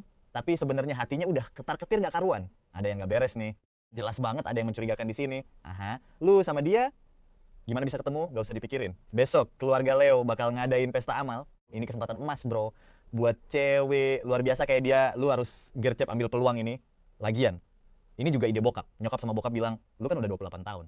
Udah waktunya cari istri. Sebagai bagian dari keluarga Jang, pernikahan aliansi itu jalan satu-satunya. Lu gak punya pilihan buat nolak. Gue ngomongnya udah kayak beneran aja. Intinya, asal bukan gue yang dijodohin, gue bakal numbalin siapa aja deh. Muka Jang Cheng langsung agak kusut denger omongan gue. Dia sama sekali nggak curiga sama omongan gue. Jang Cheng ngeliatin gue, terus langsung ngaitin itu sama momen pas dia ngeliat gue bareng Liu Ruyan di restoran barat kemarin. Tiba-tiba ada yang ngeklik di otaknya. Setelah sempat diam bentar, Jang Cheng tiba-tiba senyum. Oke, besok gue bakal datang ke pesta amal itu. Mendengar itu, mata gue langsung berbinar. Mantap, rencana berhasil. Besok malamnya terdengar ketukan di pintu Liu Ruyan. Nona, pesta amalnya udah mau mulai. Gue tahu. Liu Ruyan ngejawab singkat sambil dengar ketukan itu. Di dalam ruangan yang gelap, sebuah video lagi diputar. Di layar ada seorang cowok ganteng yang tangannya diikat kencang di tempat tidur. Mukanya yang putih bersih merona merah gara-gara mabuk. Nurut ya. Coba bilang, kamu mau kan? Aku mau. Tolong kak, kasih ke aku. Suara berat cowok itu bergema di dalam ruangan. Liu Ruyan meringkuk di sofa sambil perlahan goyang-goyangin gelas anggur di tangannya. Udah 3 tahun. Akhirnya dia bisa menarik jaringnya. Dia langsung neguk abis segelas anggur merah itu buat nahan hasrat membara di dalam dirinya. Sementara itu aula pesta udah ramai banget dipenuhi orang. Sedangkan gue lagi santai duduk di sofa pojokan sambil asik main game di HP. Tiba-tiba ada seorang cowok muncul di samping gue. Wah. Bukannya ini tuan muda kedua John, si anjing jalanan. Akhirnya sudi juga pulang ke tanah air. Pas dengar suara itu gue langsung dongak dengan dahi agak berkerut. Ternyata si bangsat Jiang Wenming. Emang bener ya, dunia sempit banget buat musuh bebuyutan. Terus Jiang Wenming maju 2 langkah, duduk di samping gue, dan nepuk bahu gue seolah-olah kita ini bro banget. Padahal hawa ketegangan di antara kita berdua kerasa panas banget. Jadi tuan muda, kedua Jiang, gimana rasanya jadi pengecut yang sembunyi di luar negeri? Nyaman nggak? Gue muter-muter HP di tangan gue sambil senyum santai. Biasa aja tuh. Makan minum aman, malah dapat bonus nyobain cool tur luar negeri. Kalau dipikir-pikir, gue harus makasih sama lu. Tapi gue penasaran, luka lu yang itu udah sembuh total belum ya? Kalau belum, sini gue kasih duit tambahan buat beli obat. Pas ngomong itu, sengaja banget mata gue ngelirik ke arah selangkangan Jiang Wenming. Sindiran gue udah jelas banget kan. Jiang Wenming natap muka gue yang lagi ngecelek ini dengan mata penuh dendam kesumat. Jangan sok belagu lu. Jangan kira karena lu kabur ke luar negeri beberapa tahun terus masalah ini kelar gitu aja. Asal lu tahu ya, bocah, dendam kita belum lunas. Gue sih selalu siap sedia. Kulit gue tebel, nggak bakal takut, cuma gara-gara digigit anjing gila. Jiang Wenming ngetak gigi, hatinya penuh niat busuk. Kita lihat aja seberapa lama lu bisa sombong kayak gini. Gue cuman senyum santai sambil ngangkat gelas sampahnya, terus nenggak habis. Gue udah nebak ini semua sih. Begitu gue balik ke tanah air, si Jiang Wenming ini pasti bakal nyari gara-gara sama gue. Ya wajar sih, burungnya kan udah gue bikin rusak. Dengan sifatnya yang pendam setengah mati, dia nggak bakal lepasin gue gitu aja. Cih, Jiang Wenming cemberut terus ngelirik, gue sambil ngertak gigi, perjalanan kita masih panjang. Lu tunggu aja nanti. Pas Liu Ruyan sampai di aula pesta, dia sama sekali gak nyapa atau basa-basi sama orang lain, tapi matanya langsung nyari-nyari ke seluruh ruangan. Gak butuh waktu lama, dia langsung lihat gue. Di sofa, gue masih asyik mabar game. Setelah main beberapa ronde, baterai HP gue udah mau sekarat. Nah, pas banget di saat itu, HP gue tiba-tiba getar sekali. Ruang teh, lantai 2, kamar nomor 6, 66. Mata gue langsung berbinar-binar. Gue langsung sampai Jiang Cheng dan bisikin dia. Bro, udahlah, stop dulu ngobrolnya. Urusan penting lebih utama nih. Jiang Cheng ngangguk setuju, terus dia minta maaf ke para direktur di sekelilingnya. Maaf ya semuanya, saya ada urusan pribadi sebentar. Mari, saya permisi dulu. Pas kita udah jalan ke sudut yang sepi, gue langsung nunjukin HP gue sambil goyang-goyangin di depan muka Jiang Cheng dengan heboh. Bro, dia udah dateng. Dia ada di ruang teh lantai 2. Buruan Gih, temuin dia. Gue udah cari tahu semuanya tentang dia buat lu. Cewek itu emang luar biasa banget. Dia bener-bener sepadan sama lu. Jiang Cheng senyum licik kayak rubah tua. Cewek sehebat itu, gimana kalau dia malah nggak ngelirik gue sama sekali? Baru aja dia selesai ngomong, gue langsung sok jadi suhu percintaan dan nepuk bahu Jiang Cheng. Saat ini, dia tuh sebenarnya ada rasa sama lu. Situasi ini menguntungkan banget buat lu. Lagian cewek sekeras apapun pasti bakal lulu juga sama cowok yang gigih. Asalkan lu mau usaha dikit dan pantang menyerah, lu pasti bisa bawa dia pulang jadi menantu keluarga Jiang kita. Cewek baik-baik bakal lulus sama cowok yang gigih ya? Sok tahu banget lu. Terus lu sendiri, kapan rencana nyari pacar? Umur udah 28, tapi belum nikah juga. Elah, ngapain buru-buru? Gue mau fokus karir dulu lah. Nanti, kalau udah sukses, baru deh kepikiran buat bangun rumah tangga. Pas denger itu, Jiang Cheng langsung ngece, emang karir hebat kayak gimana sih yang bisa lu capai? Gue langsung mati kutu sejenak. Jangan ngeremehin orang dong. Ya udah, gue yang salah ngomong. Sekarang gue langsung naik ke atas ya. Mau ngobrol dari hati ke hati sama Nona Leo itu. Oke, tunggu dulu. Gue langsung ingetin dia dengan muka kecewa. Masa lu mau naik ke atas dengan tangan kosong? Gitu aja sih. Ini kan pertemuan pertama kalian, tapi lu nggak nyiapin hadiah perkenalan sama sekali. Abis ngomong gitu, gue balik badan, ngambil sebuket bunga segar yang udah gue siapin di sofa, terus langsung gue jejalkan ke pelukan Jang Cheng. Pantesan aja umur lu udah 28 tapi belum nikah-nikah. Kalau bukan gue yang bantuin mikirin taktiknya, lu siap-siap aja deh. Jadi jomblo seumur hidup. Pinter juga otak lu ya? Jang Cheng ngeliatin buket bunga di tangannya, terus langsung jalan ke arah ruang teh. Sekitar setengah jam kemudian, Jang Cheng keluar dari ruang teh dengan tangan kosong. Jantung gue langsung copot, kok cepet banget? Apa ngobrolnya nggak lancar? Atau dia malah ditolak? Gimana tadi obrolannya? Lumayan seru kok. Jang Cheng senyum penuh arti. Kita berdua nyambung banget. Pas denger itu, gue langsung lega banget. Kalau emang nyambung, kenapa nggak ngobrol lebih lama lagi? Bro, gue mau ngasih saran nih sebagai cowok, lu nggak boleh secepat itu. Jang Cheng nggak peduli sama makna ganda dari omongan gue, dia cuma ngambil jasnya terus dipakai dengan gaya yang super rapi dan keren. Nyokap baru aja telepon dan bilang bokap tidur seharian dan belum bangun-bangun juga. Gue jadi ketar-ketir, ada apa-apa. Makanya gue harus buru-buru pulang buat ngecek keadaannya. Begitu dengar hal itu, jantung gue langsung disko lagi. Waduh, mampus gue. Rahasianya udah bocor, cuy. Aduh, gue lagi agak sibuk nih. Lu pergi sendiri aja deh. Bokap kita kan masih seger bugar. Gue yakin kesehatannya aman-aman aja. Jang Cheng langsung menyipitkan matanya. Instingnya bilang kalau ada yang nggak beres di sini. Xiaoha. Pengampunan buat yang mau ngaku, tapi hukuman berat buat yang ngelawan. Lu mau ngaku sendiri atau perlu gue gebukin dulu baru mau ngomong? Begitu kata-kata itu keluar, badan gue langsung merinding, gemeteran gara-gara tekanan aura garis keturunan keluarga kami. Jujur, di dalam lubuk hati, gue masih ada rasa ngeri-ngeri sedep. Sebenarnya gue cuma pengen yang terbaik buat kebahagiaan seumur hidup lu. Bang, gue nggak mau lu kehilangan cewek sekeren itu. Lagian bokap kan udah bilang. Cuma salah satu dari lu atau bokap yang bisa pergi. Lagian itu kan cuma urusan bisnis biasa. Pemborosan sumber daya kalau kalian berdua pergi, kata Jang Cheng dengan suara rendah. Terus kenapa? Gue ngejawab sambil gagap. Jadi, gue diam-diam masukin obat tidur ke cangkir teh bokap. Bukannya bokap baru-baru ini bilang kalau dia susah tidur. Gue kan cuma pengen ngebantu bokap. Begitu gue selesai ngomong, Jang Cheng langsung ngamuk brutal, ngejambak kerah baju gue, dan nyeret gue keluar dari aula pesta. Bang, kalem dong bang. Gak lama kemudian, kami sampai di villa dan gue cuma bisa loncat-loncat di dalam kamar buat ngehindarin serangan, berbagai macam senjata dari arah belakang. Pada awalnya, ini cuma duel 1 lawan 1. Terus berubah jadi ganda campuran, dan akhirnya jadi pertunjukan keroyokan 3 orang sekaligus. Yang paling bikin kesel, si Jang Li baru aja balik dari perjalanan bisnis, pas denger seluruh keluarga lagi ngegebukin gue, dia langsung semangat membara lari masuk ke rumah. Ngambil kemoceng dan langsung ikutan nyerbu. Para pelayan di halaman cuma bisa saling pandang kebingungan sambil geleng-geleng kepala prihatin. Tuan muda bungsu kasihan banget, begitu salah ngomong dikit, langsung dikeroyok. Dia ngelawan 4 orang sendirian. Alhasil, gue kesakitan banget sampai guling-gulingan semalaman di kamar dan gak bisa tidur, mau duduk gak bisa, rebahan gak bisa, bahkan buat merangkak pun gak sanggup. Seluruh badan gue rasanya remuk, tapi untungnya gue berhasil jadi mak comblang yang sukses. Babak belur begini, worth it lah. Pas gue baru mau merem buat balas dendam tidur, pintu kamar gue didobrak kencang banget sampai bunyi gebrakan keras. Badan gue otomatis langsung loncat kaget. Gak tahu cara ngetuk pintu apa? Lu lupa semua aturan keluarga yang udah diajarin, hah? Dasar bocah nakal. Jang Li sebenarnya emosi sampai sesak napas, tapi pas ngelihat kondisi gue yang udah kayak rempeyek, dia nggak tega lagi buat ngomelin gue. Waktunya makan, Jang Li bawain sarapan ke kamar gue. Setelah naruh makanannya, dia dengan lembut nyentil jidat gue pakai jarinya. Bocah nakal, baru kerasa kan sakitnya sekarang. Kalau lu nggak berbuat konyol, mana ada yang mau repot-repot mukulin lu? Makanya introspeksi diri sana. Gue melotot ke arah dia, males buat debat balik, dan langsung ngalihin pembicaraan. Heh, Kak, coba tebak kenapa kemarin gue ngotot banget nyuruh Abang pergi ke pesta amal itu. ada bahan gosip hangat. Dia langsung antusias banget. Haha, itu karena gue udah nemuin calon kakak ipar buat si abang. Lu nemuin calon buat dia, emang abangnya setuju? Jelas setuju dong. Semalam mereka udah ngobrol berdua, dan si abang kelihatan seneng banget. Anak gadis dari keluarga mana emangnya? Pas status sosialnya setara, dia Liu Ruoyan, anaknya Liu Jinquan. Gue jamin status mereka selevel dan cocok banget. Begitu denger nama Liu Ruoyan, Jang Li langsung melongo kaget. Sebagai cewek yang berkecimpung di dunia bisnis, tentu aja dia tahu betul kalau Liu Ruoyan itu tipe orang yang dingin dan kejam abis. Mana mungkin cewek kayak dia mau nurunin egonya demi bisa bareng sama cowok. Jang Li masih nggak habis pikir. Tapi kok bisa lu kenal sama Liu Ruoyan kemarin kan?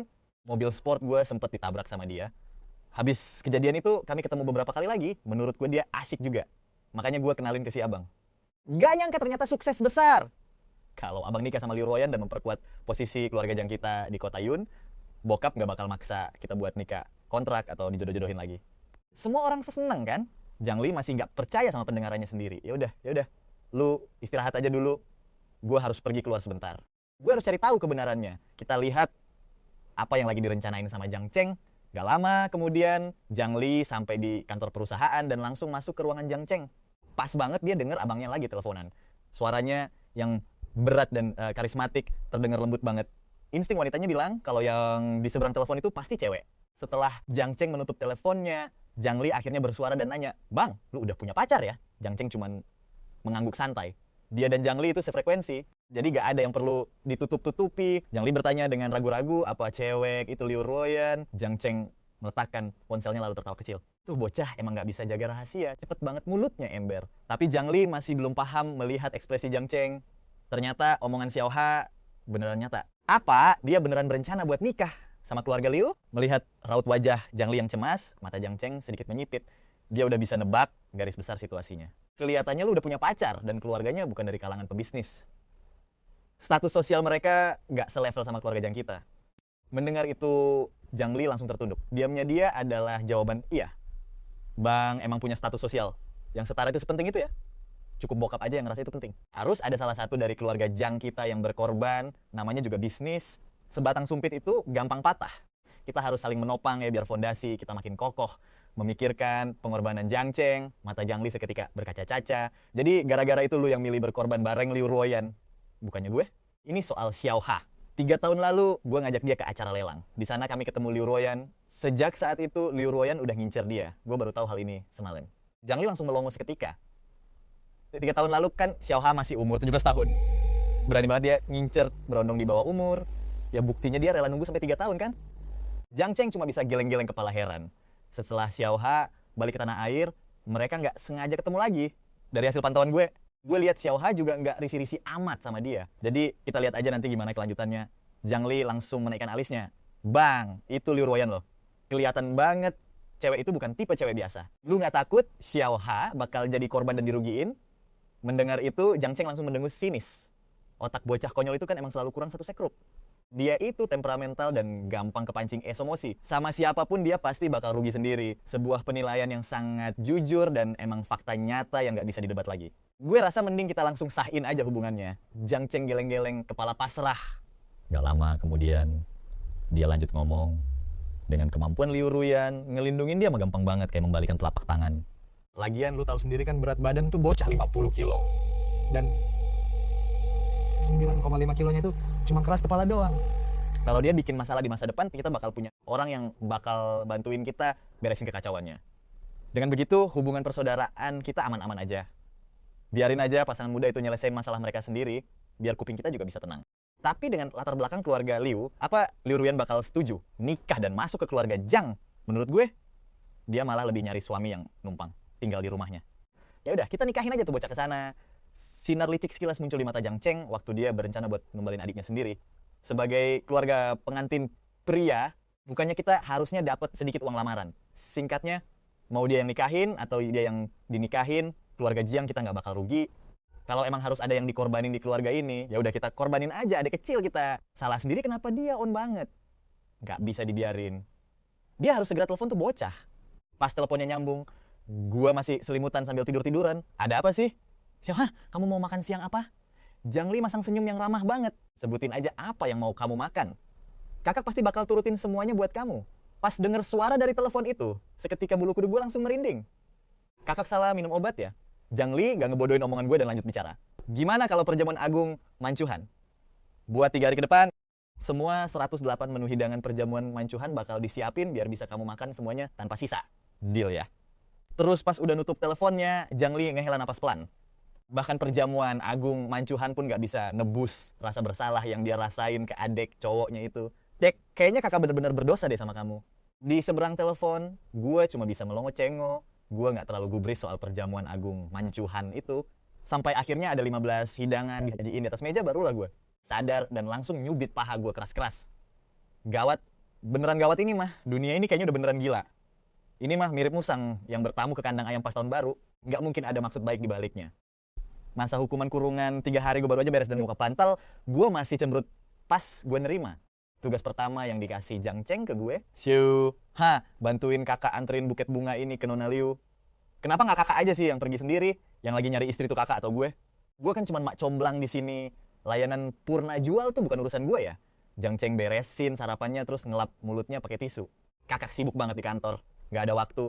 Sementara itu gue lagi santai-santai di sofa sambil minum susu. Gue juga nggak senggang kali. Gue masih harus nyiapin kado ulang tahun buat papa. Kalimat penolakan itu baru aja keluar dari mulut gue, tapi tiba-tiba HP gue getar. Pas gue lirik layarnya, mata gue langsung auto berbinar-binar. Cuma nganterin bunga doang kan, gampang banget itu mah. Kecil, kakak tenang aja. Serahin semuanya ke gue, Bos Jang. Kalau kedepannya butuh kurir buat suruh-suruhan, tinggal telepon gue aja. Sambil ngomong gitu, gue senyum sampai mata merem pas nerima transferan angpau merah sebesar 100.000 yuan. Gue langsung ambil buket bunga di atas meja dan gaspol bawa mobil keluar rumah. Kak Ruyan, posisi di mana? Aku mau nyamperin nih. Liu Ruyan lagi duduk di meja kerjanya. Pas denger suara gue yang lantang dan penuh semangat, ujung bibirnya langsung melengkung tipis membentuk senyuman. Aku lagi di kantor nih, lokasinya udah aku kirim ke HP kamu ya. Begitu telepon ditutup, gue langsung ngecek lokasinya sambil siul-siul manja. Gak lama kemudian gue udah sampai di kantor Liu Ruyan. Kak, gue langsung nyerahin buket bunga di tangan gue ke dia. Ini dari kakak cowok gue. Liu Ruyan nerima buket bunga itu sambil senyum tipis. Sengaja banget dia nanya, padahal mah udah tahu jawabannya. Kenapa kakak kamu gak datang sendiri? Dia lagi sibuk kerjaan kantor. Gak bisa ditinggal sama sekali. Gue langsung duduk santai di kursi, mata gue sibuk larak-lirik ruangan CEO yang mewah banget ini. Liu Ruyan terus naruh buket bunganya di atas meja. Kamu penurut banget ya sama kakak kamu. Gue cuma bisa ketawa kecil. Dalam hati sih gue mikir yang penting cuannya lancar mah gas aja. Tapi yang keluar dari mulut gue malah, demi cinta kalian berdua, aku rela deh ngelakuin apa aja yang kakak minta. Oh ya? Liu Ruyan senyum penuh arti, semoga kamu bisa pegang omongan kamu ya. Gue lagi asyik nikmatin pemandangan indah di luar jendela, makanya nggak ada tatapan licik yang sekilas melintas di mata Liu Ruyan. Setelah ngobrol santai basa-basi, gue nyari alasan buat pamit pergi. Pas banget langkah kaki, gue baru masuk ke lift, telepon dari Jangceng masuk. Nona Liu mau pergi ke pasar kayu tuh. Dia kan cewek sendirian, kakak khawatir. Kamu temenin dia, Gi. Kaki gue yang baru mau melangkah keluar dari lift langsung kaku seketika.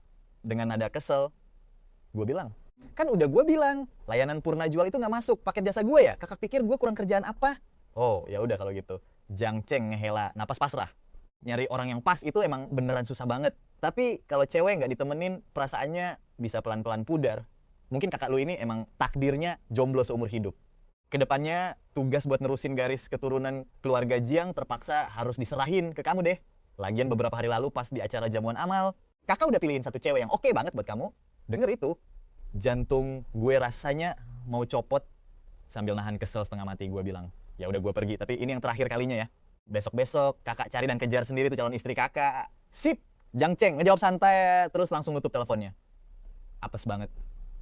Gue nggak punya pilihan selain putar balik. Gue bener-bener nggak boleh ngebiarin Jangceng dan Liu Ruyan sampai putus. Dan gue juga ogah banget kalau harus terjebak di pernikahan bisnis. Loh, kok balik lagi? Liu Ruyan baru aja ngambil mantelnya, udah siap-siap mau pergi. Pas dia papasan sama gue yang baru balik, gue dengan sigap langsung ngambil mantel dari tangannya sambil terus-terusan muji Jangceng setinggi langit. Kakak, gue nyuruh aku buat nemenin kakak ke pasar kayu. Dia khawatir nggak aman kalau kakak pergi sendirian. Liu Ruyan senyum manis banget. Dia bilang dengan nada penuh arti perhatian banget ya dia. Nanti pas kamu pulang, jangan lupa sampein makasih aku ke kakak kamu ya. Oh, iya. Jalanan ke pasar kayu biasanya macet parah, jadi hari ini kita nggak bisa naik mobil. Pas kita turun ke area parkir, mata gue langsung tertuju ke sebuah motor sport gede, warna hitam keluaran terbaru, yang gahar abis. Kak, emangnya kakak bisa naik motor beginian? Liu Ruyan senyum terus bilang, bisa dibilang, aku paham hampir semua jenis olahraga ekstrem kok. Pas lihat tatapan kagum dari gue, senyum di bibir, Liu Ruyan makin lebar. Kamu sendiri punya SIM nggak? Gue geleng-geleng kepala. Aku belum sempat ikut tesnya. Kata papa aku, balapan itu cuma buat orang-orang gila. Resikonya terlalu tinggi, makanya aku nggak boleh megang motor sama sekali. Abis ngomong gitu, gue langsung sadar sesuatu dan buru-buru nambahin. Ya, tapi pengecualian buat kakak sih pastinya. Liu Ruyan natap lurus ke mata gue. Tatapannya bikin deg-degan parah. Mau cobain jadi orang gila sekali-kali gak? Gue refleks ngangguk pelan terus ngejawab. Mau bakal bikin kamu ikutan gila bareng aku di masa depan nanti. Pas gue baru sadar dari lamunan, Kak Liu Ruyan tiba-tiba udah naruh helm di tangan gue. Gue langsung berdiri dan lihat dia. 2, 4. Naik ke atas motor gedenya dengan kaki panjangnya itu. Gila, auranya mendominasi banget, berasa kayak penguasa paling OP di dunia. Jantung gue tiba-tiba langsung maraton. 2, deg-degannya gak karuan sampai mau copot. Tiba-tiba tengkuk gue merinding. Waduh gawat nih, pikiran gue kok ngaco gini sih. Dia kan calon kakak ipar gue. Terus gue duduk di boncengan belakang Kak Liu Ruyan, pakai helm, dan klik. Kaca helmnya langsung gue tutup rapat. Tiba-tiba suara Kak Ruyan kedengeran di kuping gue, pegangan yang erat ya. Gue ngeliat pinggang ramping Kak Ruyan dengan malu-malu, bingung tangan gue harus ditaruh di mana. Tiba-tiba mesin motor di bawah kita langsung menderu kencang. Pas motornya digas dan melesat ke depan. Gue langsung kehilangan keseimbangan dan secara refleks meluk, pinggangnya erat-erat. Kak Ruyan ngerasain pelukan erat di pinggangnya dan senyum kemenangan langsung mereka di bibirnya. Misi sukses. Pas balik nanti gue wajib bikin SIM motor sih. Gue harus bisa sekeren Kak Ruyan. Gak, gue bahkan harus lebih liar dari dia. Motor melesat kencang tanpa hambatan di jalanan. Gak butuh waktu lama, kita akhirnya sampai di Pasar Kayu. Pasar Kayu ini luas banget dan jenis kayu di sini lengkap banget. Pas lagi jalan-jalan keliling, mata gue tiba-tiba langsung berbinar-binar. Kayu golden silk namu, elegan, mewah dan berkelas banget. Nggak bakal busuk sampai 1000 tahun dan kebal dari segala jenis serangga. Ini bener-bener kayu paling sempurna buat bikin guci abu. Gue seneng banget dong, tapi baru aja mau ngomong, suara Kak Ruyan tiba-tiba terdengar dari belakang. Kayu yang ini bagus juga. Saya ambil yang ini, tolong dibungkus rapi terus kirim ke kantor pusat Liu Group ya. Mendengar itu pemilik toko langsung senyum sumringah. Baik, siap bos. Wah, saya jamin semuanya bakal diurus dengan aman buat Anda. Gue cuma bisa berdiri pasrah ngelihat kayu idaman yang susah payah. Gue temuin lenyap gitu aja di depan mata. 2 tertulas. Rasanya nyesek banget. Gue udah lama pengen nyari kayu kualitas top tier buat bikin guci abu bokap gue. Apalagi hari ulang tahunnya yang penting udah makin deket. Kalau nggak mulai sekarang, nggak bakal keburu nih. Kayunya udah dibeli. Yuk, pergi. Ja, gue cemberut sambil celingukan ke sekeliling. Stalas. Gimana kalau kita jalan-jalan lagi sebentar? Aku juga pengen nyari kayu Yincen. Tapi si pemilik toko langsung menyahut. Sekarang ini satu-satunya kayu Yincen yang tersisa di seluruh pasar ini. Kalau Dek tertarik, bisa cari ke pasar lain. Seingat saya ada pasar kayu besar di Kota Lin. Kapan-kapan aku bisa antar kamu ke sana. Sambung Kak Ruyan. Tapi nggak dalam beberapa hari ini ya, aku lagi sibuk. Di jalan pulang, berkali-kali gue pengen ngomong sesuatu, tapi gue tahan terus. Pas kita udah balik ke kantor, baru deh gue sispas-pas. Akhirnya nggak tahan lagi buat nanya. Kak, kayu yang tadi mau kakak apain? Liu Ruyan menyeruput kopinya dengan santai lalu berkata, aku tublas. Dengar kayu Yincen nggak bakal busuk sampai 1000 tahun, terus bisa buat tolak bala juga. Jadi rencananya mau aku bikin gelang buat dibagikan ke karyawan biar makin semangat kerjanya. Gue diam sebentar, terus mencoba nanya pelan-pelan. Sebenarnya bahan paling bagus buat bikin gelang itu kayu gaharu. Kak Ruyan menyahut, kayu gaharu kemahalan. Cari duit zaman sekarang itu susah, jadi mending hemat sebisa mungkin. Nggak lama kemudian, dengan ragu gue lanjut ngomong, kayu mawar juga bagus kok. Atau kalau enggak, ada juga cendana hijau atau cendana gunung tua. Kak Ruyan langsung nyamber, maksud kamu mau aku ngasih kayu golden silk namu ini ke kamu? Luas. Gue mengerjapkan mata penuh harap. Boleh gak? Sesuatu yang misterius berkilas di mata Kak Ruyan. Terus keuntungan buat aku apa? Gue bisa bayar 2 kali lipat. Gue nawarin harga mentok. Kak Ruyan terkekeh sambil bersandar santai di kursinya. Kamu pikir aku tipe orang yang butuh duit? Gue langsung mati, ku tuh gak bisa jawab. Lo siapa terus limo? Ya iya sih, dia kan tajir melintir. Kemarin aja dia ngebuang 20 juta yuan tanpa kedip. Jadi nominal kecil, kayak gini mah receh banget buat dia. Lagi pula, bisa pula. Kakak kan gak minta imbalan apa-apa tadi. Gimana kalau gini? Kakak kasih aku kayu golden silk namu ini dulu. Nanti aku bakal cariin kayu yang jauh lebih gede buat gantiin punya kakak. Gimana? Senyum di bibir Kak Ruyan makin lebar. Wajahnya yang biasanya sedingin es tiba-tiba melembut manis banget di depan gue. Yang lebih gede itu nggak guna. Segala sesuatu yang di luar kendali dan perhitungan aku itu cuma buang-buang waktu. Selama ini gue kira Kak Ruyan itu orangnya rasional dan gampang diajak negosiasi. Guys, nyangka hari ini gue bakal ditolak mentah-mentah sama dia. Pas gue udah mau nyerah, Kak Ruyan tiba-tiba ngomong, aku bisa kasih kamu kayu golden silk namu ini, tapi ada satu syarat. Plot twist banget! Gak nyangka situasinya langsung berbalik secepat ini. Syarat apa? Jadi ekor aku. Dan pastikan kapanpun aku butuh kamu harus langsung siaga di sana. Gak masalah, jawab gue tanpa ragu sedikit pun. Kan cuma perkara ngejagain calon kakak ipar gue doang. Lagian, kalaupun gue gak mau datang sukarela. Si Jiang Cheng pasti bakal numpukin semua urusan ke gue juga. Dengar jawaban gue, Kak Ruyan sama sekali nggak kaget. Lagian gue emang kelewat polos dan gampang banget tuh Tri. Disetir sampai langsung nyebur ke jebakan sendiri. Tiba-tiba Kak Ruyan kayak kepikiran sesuatu, matanya langsung berubah dingin. Nggak bisa dibiarin. Kedepannya, dia harus jagain anak ini ketat-ketat, lapat. Jangan sampai cuma gara-gara dikasih permen lollipop, anjing kecil yang polos ini malah lari ke pelukan orang lain. Emang buat apa sih kamu butuh banget kayu golden silk namu ini? Minggu depan itu hari ulang tahun besar bokap gue. Gue pengen bikin hadiah buat dia. Kak Ruyan menaikkan satu alisnya penasaran lalu nanya hadiah kayak gimana. Dia tahu teratu limot rasa bau. Beberapa hari terakhir ini gue sibuk nyari kayu yang pas. Dia bener-bener penasaran sama apa yang mau gue bikin sebenarnya. Gue pun cuma tersenyum misterius. Nanti juga semua orang bakal tahu pada waktunya. Profesi gue yang sakral dan luar biasa ini gak bisa ditebak sembarang orang. Emang profesi apa sih? Gue tersenyum polos tanpa beban di wajah tampan gue. Senyuman sehangat matahari langsung merekah. Kak Ruyan, natap gue lekat-lekat. Matanya memancarkan ketertarikan yang gak bisa disembunyikan. Aku denger pas kamu di luar negeri, kamu kuliah jurusan desain ya? Desain dan seni pahat tambah gue. Kak Ruyan menyahut. Kebetulan banget. Perusahaan aku lagi nyari desainer senior. Kalau kamu tertarik, kamu bisa cobain kerja di sana. Di sana. Benefitnya oke banget. Setelah sempat hening sekitar 2 detik, Kak Ruyan lanjut ngomong. Aku tahu latar belakang keluarga Jang kamu itu terpandang banget, tapi mimpi harus dikombinasikan sama realita biar bisa bersinar. Padahal Jang Group fokusnya ke bidang finansial dan properti. Propok. Mereka nggak punya departemen buat desain dan pengembangan produk. Aku bisa bikinin studio pribadi khusus buat kamu. Mendengar hal itu, gue menggaruk kepala kebingungan. Desain-desain aku kayaknya nggak bakal bisa dipakai di perusahaan kakak deh. Oh ya, itu malah bikin aku makin penasaran. Papa, sebenarnya apa sih yang kamu desain? Desa Kak Ruyan. Gue sedikit condong ke depan, mata indah gue berkilau penuh kebanggaan dan rasa percaya diri. Guci abu. Kak Ruyan langsung melongo mematung beberapa detik. Pantesan tiap kali Jang Chang bahas hobi cowok ini dia langsung mati kutu. Profesinya emang unik banget. Kreatif parah plus nyalinya juga nggak main-main. Kak, lu emang paling pinter deh kalau menilai orang. Jauh mendingan dibanding abang gua. Dia mah taunya cuma bisa ngejatuhin gua doang. Ruyan senyum terus nanya, terus kenapa lu milih profesi desain Guci abu ini? Bukannya bisa milih sendiri tempat peristirahatan terakhir yang paling memuaskan pas masih hidup itu hal yang luar biasa bahagia. Jadi lu berencana ngasih Guci abu ini ke bokap lu? Bocah polos ini emang mikirnya simple banget. Baru ditanya dikit aja langsung ngebocorin semua rahasianya. Lu pinter banget deh kalau abang gua nikah sama lu. Itu beneran berkah tinggi kehidupan buat dia. Detik berikutnya, raut wajah Liu Ruyan tiba-tiba berubah dingin pas ngelihat bibir gua yang agak memerah. Dia rasanya pengen langsung nerekam dan ngegigit bibir itu sampai hancur karena saking keselnya. Gua bakal kasih balok kayu sutra emas ini gratis buat lu. Lu juga boleh pakai ruangan ini dan mulai besok lu bisa datang ke sini buat kerja.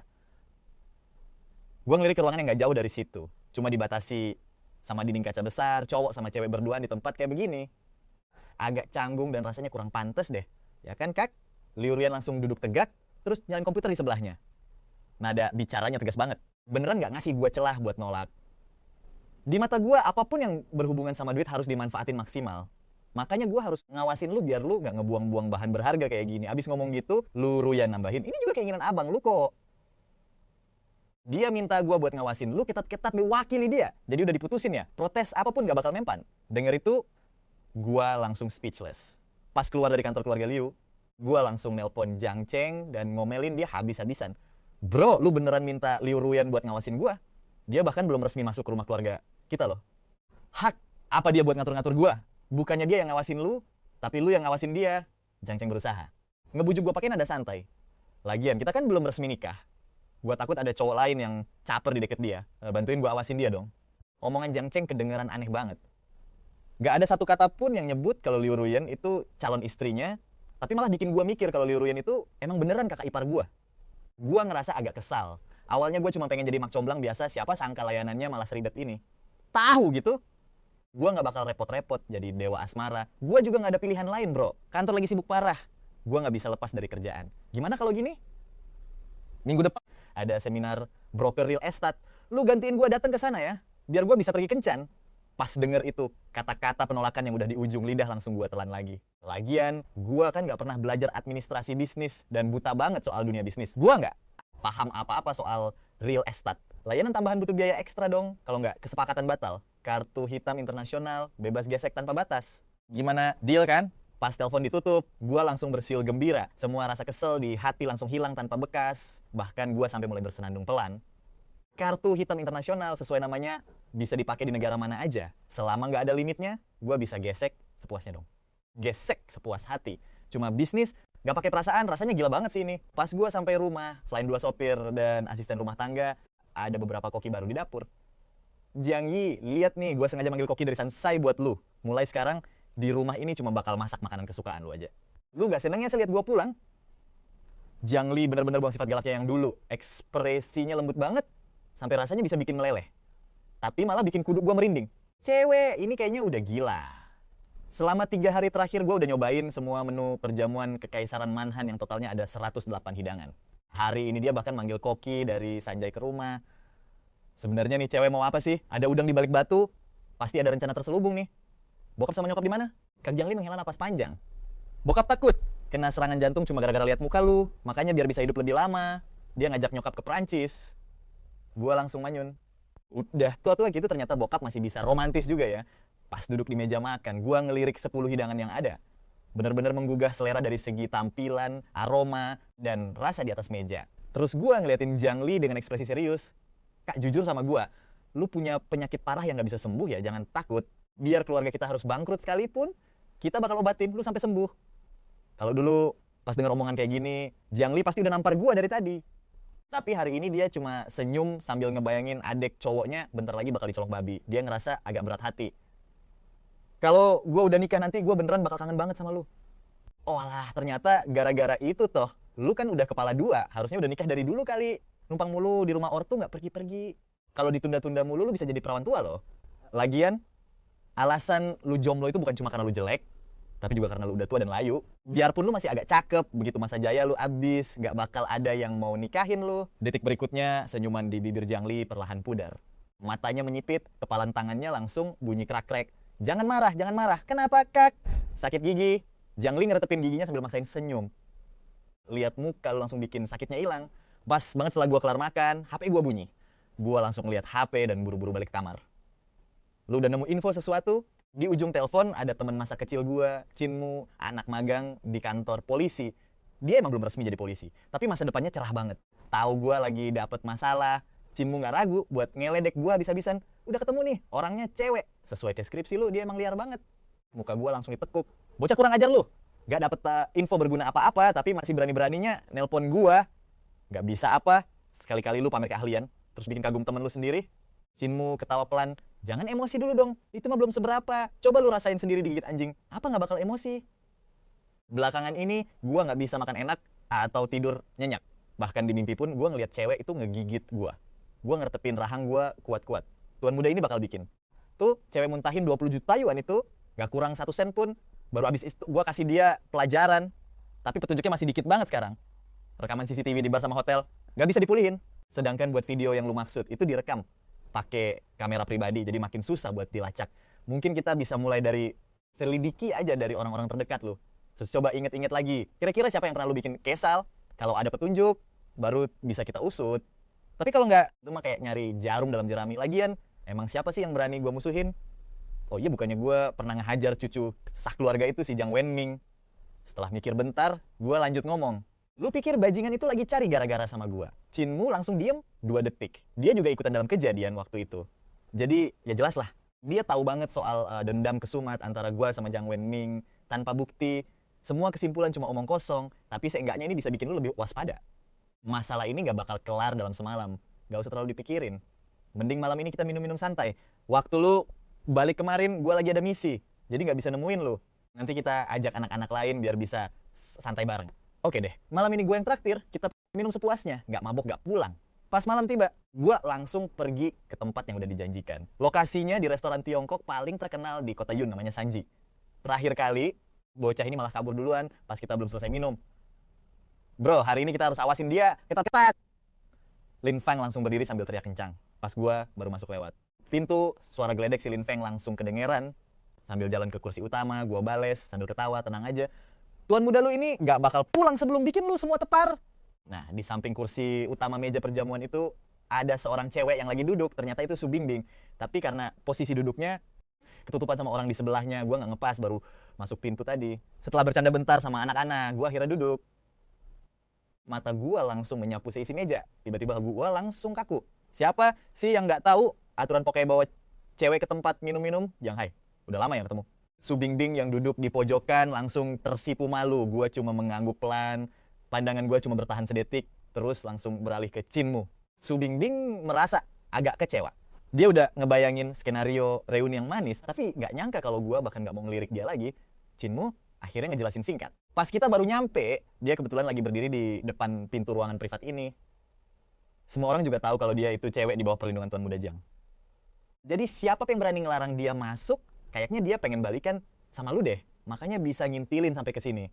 Mendengar itu, gua bener-bener speechless. Ngaco banget. Gua nggak punya mantan atau cinta lama ya. Dia siapa sih? Cinmu yang ngelihat muka bingung, gua cuma bisa senyum pasrah. Mana tahu juga dia datang dari mana. Udahlah, cuekin aja. Yuk lanjut minum. Acara minum-minum baru jalan setengah, tapi gua udah mulai teler banget. Muka gua memerah gara-gara alkohol dan jalan pun udah mulai sempoyongan. Kalian lanjut aja minumnya, gua keluar bentar ya. Bocah ini nggak berniat kabur diem-diem lagi kan. Lin Feng berdiri sambil sempoyongan megang botol miras lalu nunjuk orang-orang di meja dengan nada mabuk. Biar gua kasih tahu ya. Gua bikin pengumuman hari ini. Siapapun yang berani keluar dari pintu itu duluan, dia anak kura-kura. Walaupun gue emang udah minum kebanyakan. Gua nggak semabuk itu sampai lupa ingatan. Begitu dengar ucapan Lin Feng, alkohol langsung naik ke otak gua dan gua langsung jalan sempoyongan ke depan. Berniat buat ngehajar dia. Cucu yang berbakti ya bro, sikat dia. Begitu gua kasih aba-aba, yang lain langsung ikutan maju, nahan Lin Feng di kursinya, terus langsung digebukin bareng-bareng. Sialan, bapak lu ada di sini. Siapa yang berani kurang jos? Setelah rusuh bentar, gua keluar dari ruangan privat sambil sempoyongan. Pas banget, baru keluar dari toilet, gua tiba-tiba nabrak seorang cewek. Dadanya yang empuk dan kenyal bikin gua refleks mundur selangkah. Su Bingbing dengan cepat maju buat mapah gua. Tapi begitu dia nyentuh gua, langsung gua tepis, tangannya kuat-kuat. Su Bingbing terpaksa tersenyum canggung. Jang Hai, lu mabok berat nih. Biar gua antar pulang ya. Lu siapa sih? Sambil mabuk, gua ngelirik Su Bingbing. Seketika gua langsung teringat hari pertama gua balik ke negara ini. Cewek yang gua temuin di bar hari itu. Akhirnya Tuan Muda ini nemuin lu juga. Muka gua langsung berubah drastis. Gua langsung mengulurkan tangan dan nyekek leher Su Bingbing kencang. Terus gua sekat dia ke dinding di belakangnya. Dasar cewek sialan. Akhirnya lu berani muncul juga hari ini. Kalau lu gak balikin uang 20 juta yuan milik Tuan Muda ini, maka Tuan Muda ini bakal habisin lu. Mendengar itu, Su Bingbing langsung tersedak. Gak bisa napas, mukanya seseketika jadi pucat pasi. Jang Hai, ini gua. Gua Su Bingbing. Dia berusaha megang pergelangan tangan gua biar gua bisa tenang dikit. Tapi dia terlalu pede sama posisinya di hati gua. Dia pikir kejadian 4 tahun lalu, pas gua berantem demi dia, itu karena gua suka sama dia. Makanya dia ngelakuin segala cara buat ngelacak keberadaan gua dan nunggu di sini. Cuman demi bisa balikan lagi. Jalan ke surga ada, tapi lu ogah lewat. Malah milih nerobos ke pintu neraka yang gak ada gerbangnya. Berani-beraninya lu ngejebak Tuan Muda ini. Kayaknya lu bosan hidup ya? Amarah karena mabuk yang meluap-luap, ditambah dendam, membara, bikin gua gak ada niat sama sekali buat bersikap lembut sama cewek cantik. Lepasin. Jang Hai. Su Bingbing berusaha bicara terbata-bata di tengah cekikan. Wajah cantiknya sekarang pucat pasti bagai mayat. Air mata ketakutan mulai mengalir deras di pipinya. Tepat saat kesadaran Su Bingbing mulai menghilang, pintu toilet tiba-tiba didorong paksa dengan keras. Melihat Su Bingbing yang tampak begitu dekat dengan gua. Sorot mata Liu Ruyan yang emang udah dingin langsung menggelap seketika. Dia langsung menepis kasar tangan Su Bingbing. Lalu mencengkeram pergelangan tangan gua. Lepasin, lu mau bunuh orang ya? Gak usah halangin gua. Berani-beraninya dia ngejebak Tuan Muda ini. Hari ini gua harus habisi dia. Gua menatap Su Bingbing dengan penuh dendam kesumat. Rasanya pengen gua mutilasi jadi 100 bagian. Su Bingbing akhirnya bisa bernapas lagi. Dia terengah-engah dan terbatuk-batuk hebat. Tubuhnya perlahan merosot di dinding, lalu ambruk ke lantai. Cewek busuk ini berani ngejebak gua, terus meras gua. Kalau hari ini gua nggak kasih pelajaran, Tuan Muda ini bakal tulis namanya terbalik. Melihat gua yang mau maju lagi buat nyekek Su Bingbing, Liu Ruyan langsung menarik gua mundur si kuat tenaga. Sementara tangannya yang lain mencubit pantat gua kencang-kencang. Rasa sakit yang luar biasa langsung menjalar. Gua memekik keras sampai hampir lompat dari lantai, seketika langsung sadar dari mabuk. Liu Ruyan mencengkeram dagu gua, memaksa gua menatap matanya secara langsung, lalu bertanya kata demi kata. Gua menatap kosong ke arah Liu Ruyan cukup lama. Terus muka gua tiba-tiba cemberut manis. Kak, cewek itu nakal, dia ngebully gua. Liu Ruyan melihat muka cemberut gua dan merasa gemas setengah mati. Anak pintar, ayo pulang sama kakak ya. Oke. Larut malam di kamar yang remang-remang, Liu Ruyan ngebujuk gua buat minum segelas susu. Setelah gua tertidur lelap, dia menunduk dan perlahan mengekap bibir gua. Karena tidur terlalu nyenyak, gua sama sekali gak sadar. Pas bangun keesokan paginya, gua masih tengkurap di bantal tidur pules banget. Selimutnya ketarik sampai pinggang, nutupin beberapa tanda mencurigakan di punggung gue. Di sebelah gue, Liu Ruyan lagi nyandar di kepala ranjang. Dia ngeliat ke bawah sambil mengagumi hasil karyanya, ujung bibirnya melengkung, senyum penuh arti gitu. Tiba-tiba dia nunduk dan ngekap muka, gue lembut banget. Sejam kemudian, gue masih setengah sadar. Gue natap kosong ke sekeliling kamar asing ini, mana badan gue polos lagi. Otak gue ngeblank parah, gak paham sama sekali apa yang terjadi. Apa-apaan nih, situasi macam apa ini? Jangan-jangan pas gue lagi mabuk, gue dimangsa lagi sama cewek itu. Panik dong, gue langsung buka selimut buat ngecek. Untung lah, badan gue masih aman. Di kasur juga nggak ada bekas apa-apa. Tapi baju-baju gue kemana semua? Gue ada di mana sih? Ini bukan hotel. Malah kelihatan kayak kamar di rumah seseorang. Pas ngelihat ada setelan baju baru di sebelah kasur, gue langsung buru-buru pakai dan keluar. Di ruang tamu lantai 1, Liu Ruyan lagi santai banget minum kopi di sofa. Kamu udah bangun? Gue deketin dia dengan otak yang penuh tanda tanya. Kenapa gue bisa ada di rumah kakak? Liu Ruyan naruh cangkir kopinya. Dia ngeliat wajah gue yang muda, ganteng, dan tampaknya suasana hatinya lagi bagus banget. Kamu mabuk berat semalam dan bikin keributan di restoran. Kebetulan aku lewat, jadi aku bawa kamu ke sini. Bikin keributan, toleransi alkohol gue kan lumayan kuat. Mana mungkin gue bikin kacau, kamu nggak inget apa-apa. Pas aku sampai, aku lihat kamu lagi nyekik seorang cewek. Kamu hampir bikin dia mati lemas. Aku udah cari tahu, namanya Su Bingbing. Apa hubunganmu sama dia, Su Bingbing? Gue coba ingat-ingat, gue nggak kenal dia, gue nggak bohong, gue beneran nggak punya ingatan sedikit pun tentang Su Bingbing. Soal keributan itu semua gara-gara si Bajian Jiangming yang udah kelewatan. Dia berani-beraninya mojokin cewek di toilet buat dibully. Gue cuma nggak tahan lihat ketidakadilan dan langsung bantuin. Liu Ruyan tahu gue nggak bohong, jadi dia nggak mau ngebahas itu lebih dalam lagi. Cepat mandi sana, terus makan. Nanti pergi ke Sanjay buat bayar tagihannya. Kemarin kalian semua mabuk parah, jadi nggak ada pilihan lain.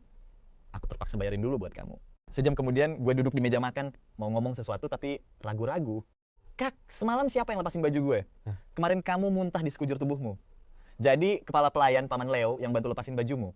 Paman Leo yang berdiri di dekat situ langsung mematuk pas denger itu. Kenapa dia nggak tahu apa-apa soal ini ya? Apa karena dia udah tua banget makanya memorinya jadi seburuk itu. Makasih banyak ya Paman Leo. Paman Leo cuma bisa senyum pasrah. Tuan Muda Jiang, Anda terlalu sungkan.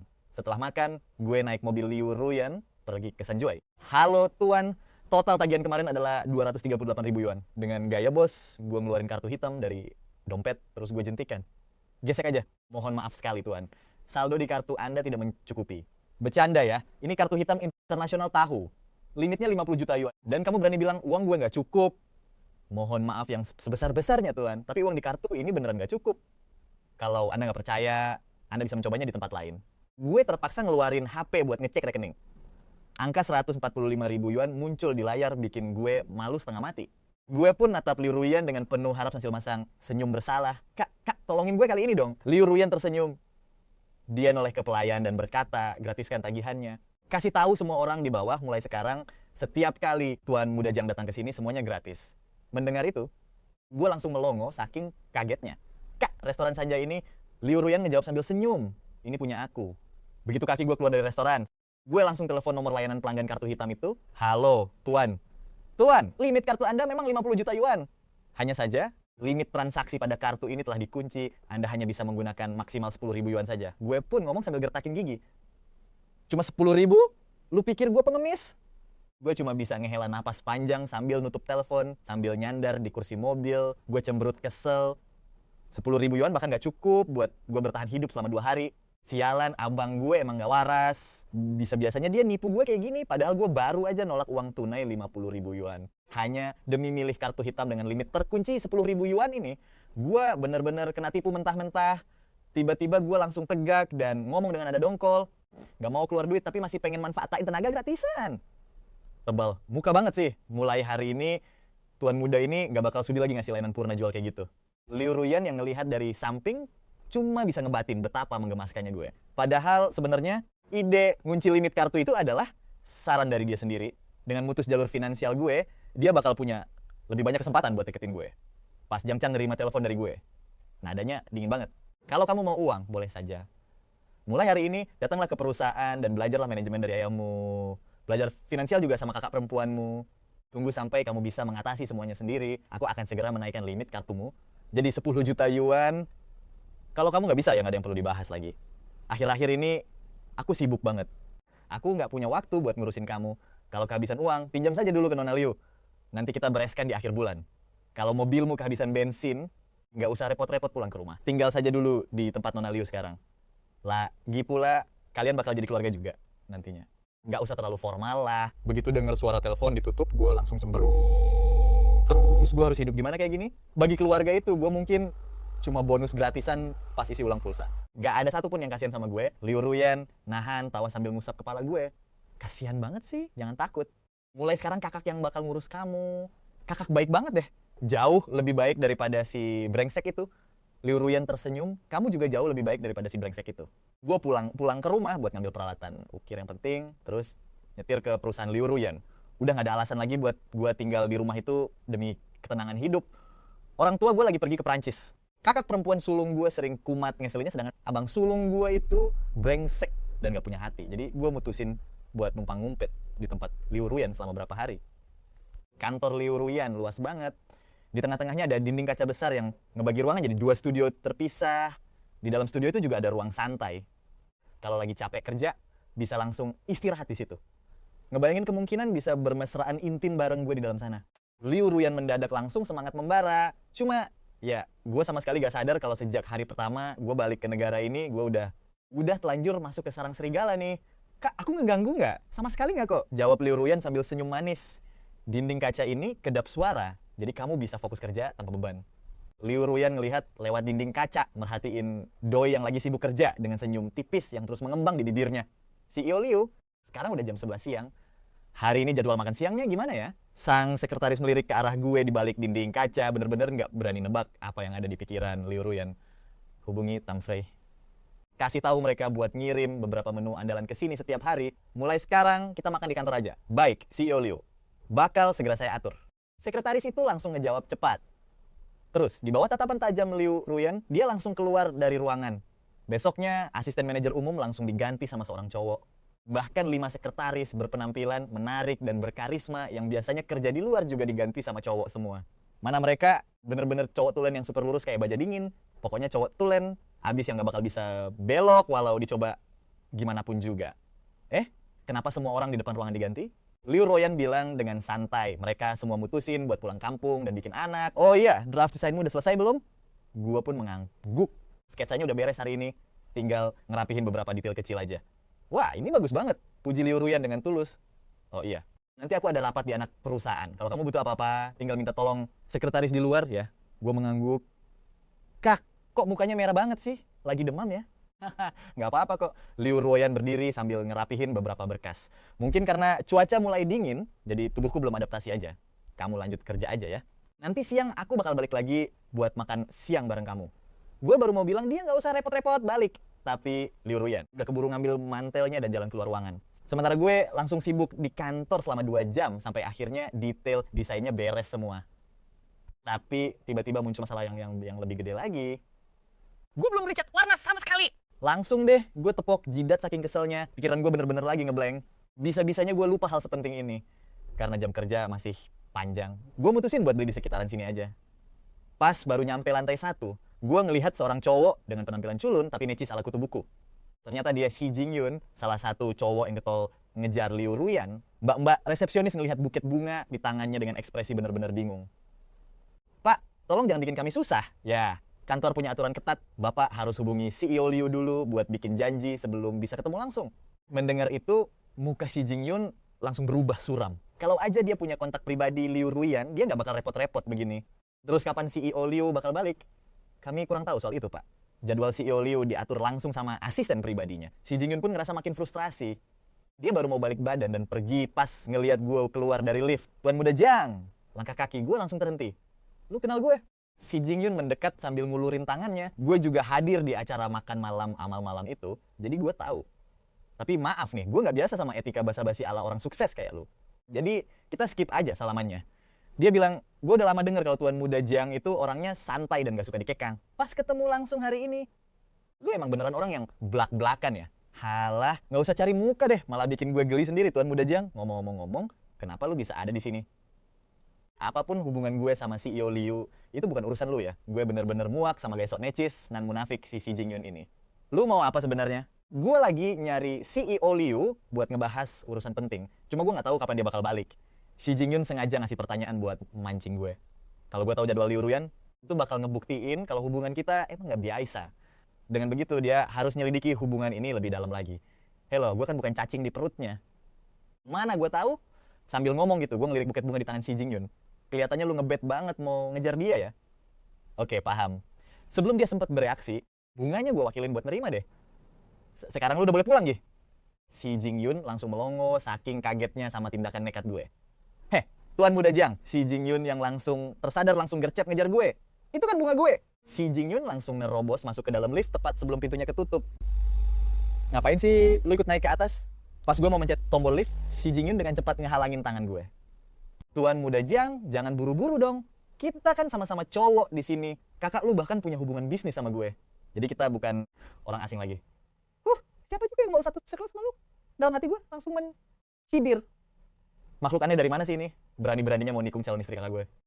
Apa dia pikir mak comblang profesional kayak gue ini cuma pajangan doang? Pas keluar dari lift, si Jing Yun langsung bengong ngelihat barisan sekretaris cowok yang lagi kerja di depannya dan ngira dia salah alamat. Katanya Liu Ruoyan, anti deket-deket sama cowok. Lah terus, kenapa sekretarisnya cowok semua begini? Si Ewe dikelilingi sekumpulan sekretaris cowok.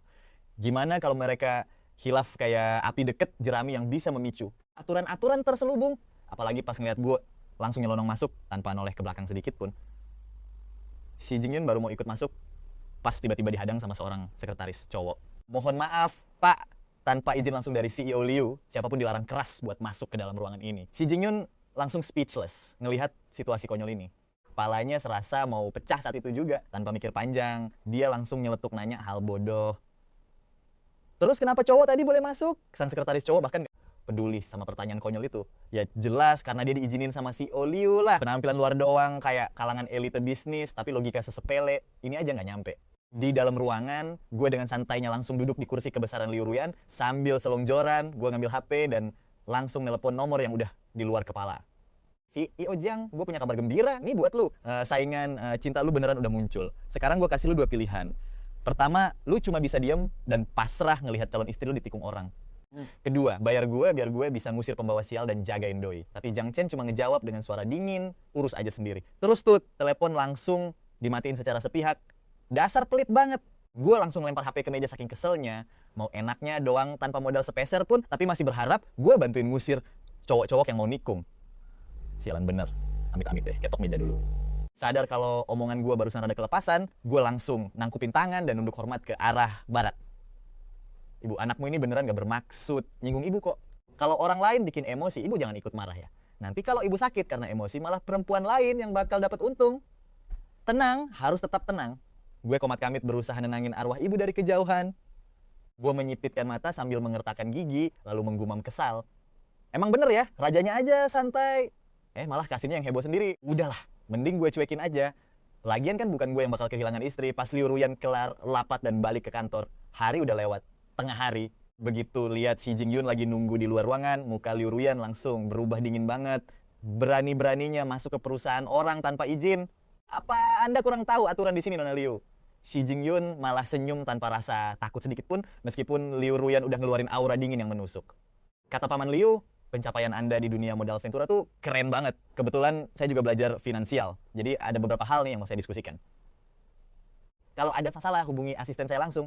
Saya, Liu Ruoyan, nggak butuh koneksi pribadi dan pastinya nggak butuh tindakan Anda buat menilai kecerdasan saya. Ditolak, mentah-mentah dan sedingin itu si Jing Yun sempat ngerasa agak down. Tapi dia nggak nyerah gitu aja. Malahan, penolakan itu malah bikin jiwa penakluknya makin membara. Nona Liu, jangan salah paham dulu. Tepat saat itu, lift berdentang. Karyawan dari restoran Tamfi datang bawa makanan. CEO Liu, makanannya sudah siap. Sesuai instruksi Anda, kepala koki sendiri yang memasaknya. Liu Ruoyan melirik ke wadah thermal itu, lalu langsung nyuruh asisten di sebelahnya bawa masuk. Baik, CEO Liu, asisten cowok itu ngambil wadah makanan dan masuk ke dalam kantor. Lalu nata hidangannya satu persatu di atas meja. Si Jing Yun ngintip lewat celah pintu. Lihat porsi makanan sebanyak itu, dimakan 4 orang pun kayaknya nggak bakal habis. Jangan-jangan selain bocah dari keluarga Jiang itu, ada orang lain lagi di dalam. Tapi kalau nggak ada siapa-siapa lagi, berarti cuma ada mereka berdua dong. Cowok sama cewek berduaan di satu ruangan. Si Jing Yun benar-benar kepo setengah mati, pengen tahu jawabannya. Kamu bisa pergi sekarang. Liu Ruoyan langsung mengusirnya tanpa basa-basi, sekaligus ngasih peringatan terakhir. Jangan pikir karena Liu Huifan lagi bikin rencana buat kamu bisa bebas ngatur tindakan saya. Kalau sampai ada yang kedua kalinya, tanggung sendiri akibatnya. Lihat punggung Liu Ruoyan yang berbalik tegas, si Jing Yun langsung buru-buru bilang, Nona Liu, ada barang saya yang ketinggalan di ruangan Anda. Langkah Liu Ruoyan pun langsung terhenti. Tatapan tajamnya langsung tertuju ke sekretaris di sebelahnya. Tuan ini sih sama sekali belum melangkahkan kaki ke dalam kantor. Sekretaris itu pun langsung panik dan buru-buru klarifikasi karena nggak mau dipecat di hari pertama kerja. Secara gaji tinggi di Liu Corporation tuh impian semua orang. Itu cuma sebuket bunga. Si Jing Yun melangkah maju, tipe orang yang makin ditolak malah makin penasaran dan makin dihajar malah makin ngelawan. Tiba-tiba sekretaris itu teringat sesuatu dan berkata, Tuan Muda Jiang tadi emang sempat turun ke bawah, pas balik lagi beliau emang kelihatan bawa sebuket bunga. Begitu dengar hal itu, muka si Jing Yun langsung berubah girang banget. Bunga itu punya saya. Tadinya mau saya kasih ke Nona Liu, Tuan Muda Jiang nerima bunga itu atas nama Anda dan bilang bakal langsung ngasih ke Anda. Apa Nona Liu bakal menerimanya? Liu Ruyan mengernyitkan dahi lalu melangkah lebar masuk ke kantor. Si Jing Yun langsung ngekor di belakangnya tanpa membuang waktu. Sebelum sekretaris sempat nahan, dia udah keburu nyelonong masuk ngikutin Liu Ruyan. Begitu dia ngelihat pemandangan di dalam lewat kaca pembatas, amarahnya langsung meledak sampai matanya berapi-api. Dia lihat buket bunga yang udah dia pilih setengah mati pagi ini, sekarang cuma tersisa tangkai-tangkai gundul doang. Liu Ruyan masuk ke dalam dan lihat gue lagi nunduk, khusyuk banget ngelakuin sesuatu. Tatapan matanya yang tadi tajam langsung melembut seketika. Lagi ngapain dengar suara itu, gue pun mendongak dengan senyuman lebar yang langsung mereka di bibir. Lagi nyampur warna nih, bentar lagi kelar kok. Liu Ruyan ngeliat tumpukan kelopak bunga yang berceceran di atas meja. Bunga-bunga ini dapat dari mana? Dia yang bawa tuh. Gue memajukan dagu ke arah si Jing Yun yang lagi berdiri di depan pintu dengan muka yang udah sepet banget. Gue lupa beli cat hari ini. Pas baru mau turun ke bawah buat beli, dia malah dateng bawa bunga di waktu yang pas banget. Daripada dibuang sia-sia, mending gue manfaatin aja buat hal yang lebih berguna. Makanya gue pretelin dia buat dipakai. Kamu pinter banget ya manfaatin keadaan. Ada kemajuan nih. Liu Ruyan emang nggak pernah melewatkan kesempatan sedikit pun buat nguji gue. Si Jing Yun yang berdiri di antara dua ruangan itu langsung ngerasa kayak orang tolol yang lagi dipermainkan. Dia udah nggak bisa lagi nahan emosinya. Tuan Muda Jiang, kelakuan Anda ini bukannya keterlaluan ya? Gue cuma senyum tipis saja. Belum sempat gue ngomong, Liu Ruyan udah keburu ngasih perintah ke asistennya. Asisten Fang transfer 1.000 yuan ke Tuan Shi.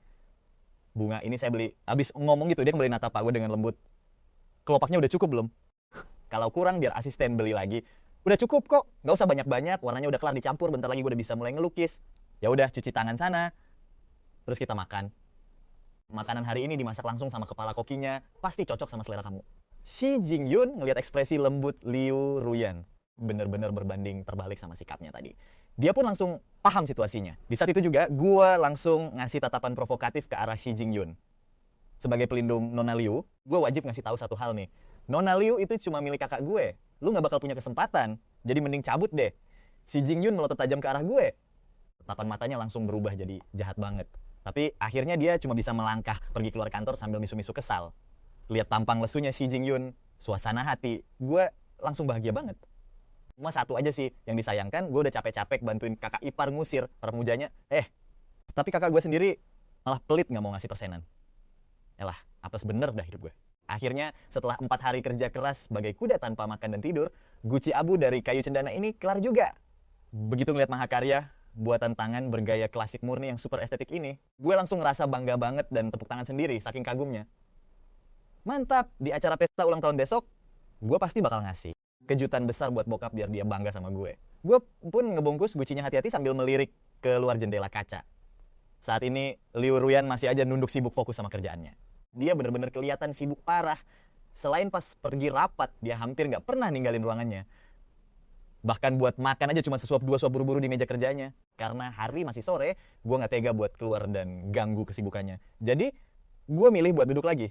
Pas ngeliat sisa-sisa potongan kayu di atas meja, tiba-tiba gue dapet ide cemerlang nih. Gue langsung ngambil lagi alat ukir dari dalam kotak kerja gue. Begitu Liu Ruyan kelar sama kerjaannya, hari rupanya udah nunjukin jam 8 malam. Udah malam, istirahat dulu yuk. Pas denger panggilannya, gue pun langsung mendongak. Tanpa sengaja aja, mata gue langsung berpapasan sama tatapan hangat nan intens dari Liu Ruyan. Jantung gue tiba-tiba deg-degan parah. Duh, kenapa ya gue selalu ngerasa aneh begini? Rasanya tuh susah banget dijelasin pakai kata-kata. Bentar lagi, kelar kok, kak. Gue pun langsung buru-buru mengalihkan pandangan. Tangan gue dengan lincah nyelesain sentuhan akhir. Gak lama kemudian, gue langsung ngasih gelang hasil ukiran yang kece ini ke Kak Liu Ruyan. Kak, ini buat kakak, buat aku. Bau. Jantung Liu Ruyan langsung jedak-jeduk parah. Dia ngambil gelang itu terus ngeliatin dengan takjub. Manik-maniknya emang gak terlalu gede, tapi halus banget cuy. Sekali lihat aja udah ketahuan kalau ini digosoknya pakai perjuangan keras. Aku lihat ada sisa potongan kayu nganggur. Sayang banget kalau dibuang, makanya aku bikin gelang ini. Tapi ya maaf ya kak, agak kasar sih buatannya. Kalau kakak nggak suka, nanti pas aku dapat bahan yang lebih premium, aku bakal bikinin yang jauh lebih estetik. Tapi dia langsung nyela, ini aja udah bagus banget kok. Aku suka banget. Ternyata ada tulisannya juga. Kak Liu Ruyan langsung ngedeket buat ngelihat lebih jelas dan dia nemuin ada karakter piktograf kuno yang unik di setiap manik-maniknya. Tulisan apaan nih? Ini mantra agung 6 suku kata atau yang biasa disebut kata kebenaran 6 suku kata. Simbol kedamaian sama keberuntungan. Kak Liu Ruyan langsung senyum dan megang itu di tangannya. Terus natap aku dengan tatapan yang penuh makna. Jadi dia coba kasih tahu aku, kira-kira kisah cinta aku bakal mulus gak? Ya jelas mulus dong. Melihat ketulusan di mata aku, Kak Liu Ruyan rasanya pengen banget meluk erat terus nyium aku dalam-dalam. Percaya deh sama aku. Gak usah khawatir, Kak. Aku nepuk dada dengan penuh keyakinan. Di masa depan, kakak pasti bakal jadi nyonya muda yang sah di keluarga aku. Tapi detik berikutnya, ekspresi Kak Liu Ruyan langsung berubah drastis. Kelembutan di matanya langsung hilang dalam sekejap, diganti sama tatapan dingin misterius. Tiba-tiba ada aura dingin yang nyelimutin, bikin bulu kuduk, aku langsung merinding parah. Aku agak bingung dong. Setelah mikir sebentar, aku malah nambahin kalimat yang bikin keadaan makin runyam. Kakak tenang aja. Nanti pas kakak nikah sama abang aku pasti bakal ngasih kado yang super gede. Kak Liu Ruyan langsung ngetatin rahangnya dan ngomong pelan yang bikin merinding parah. Bagus lah. Aku juga bener-bener gak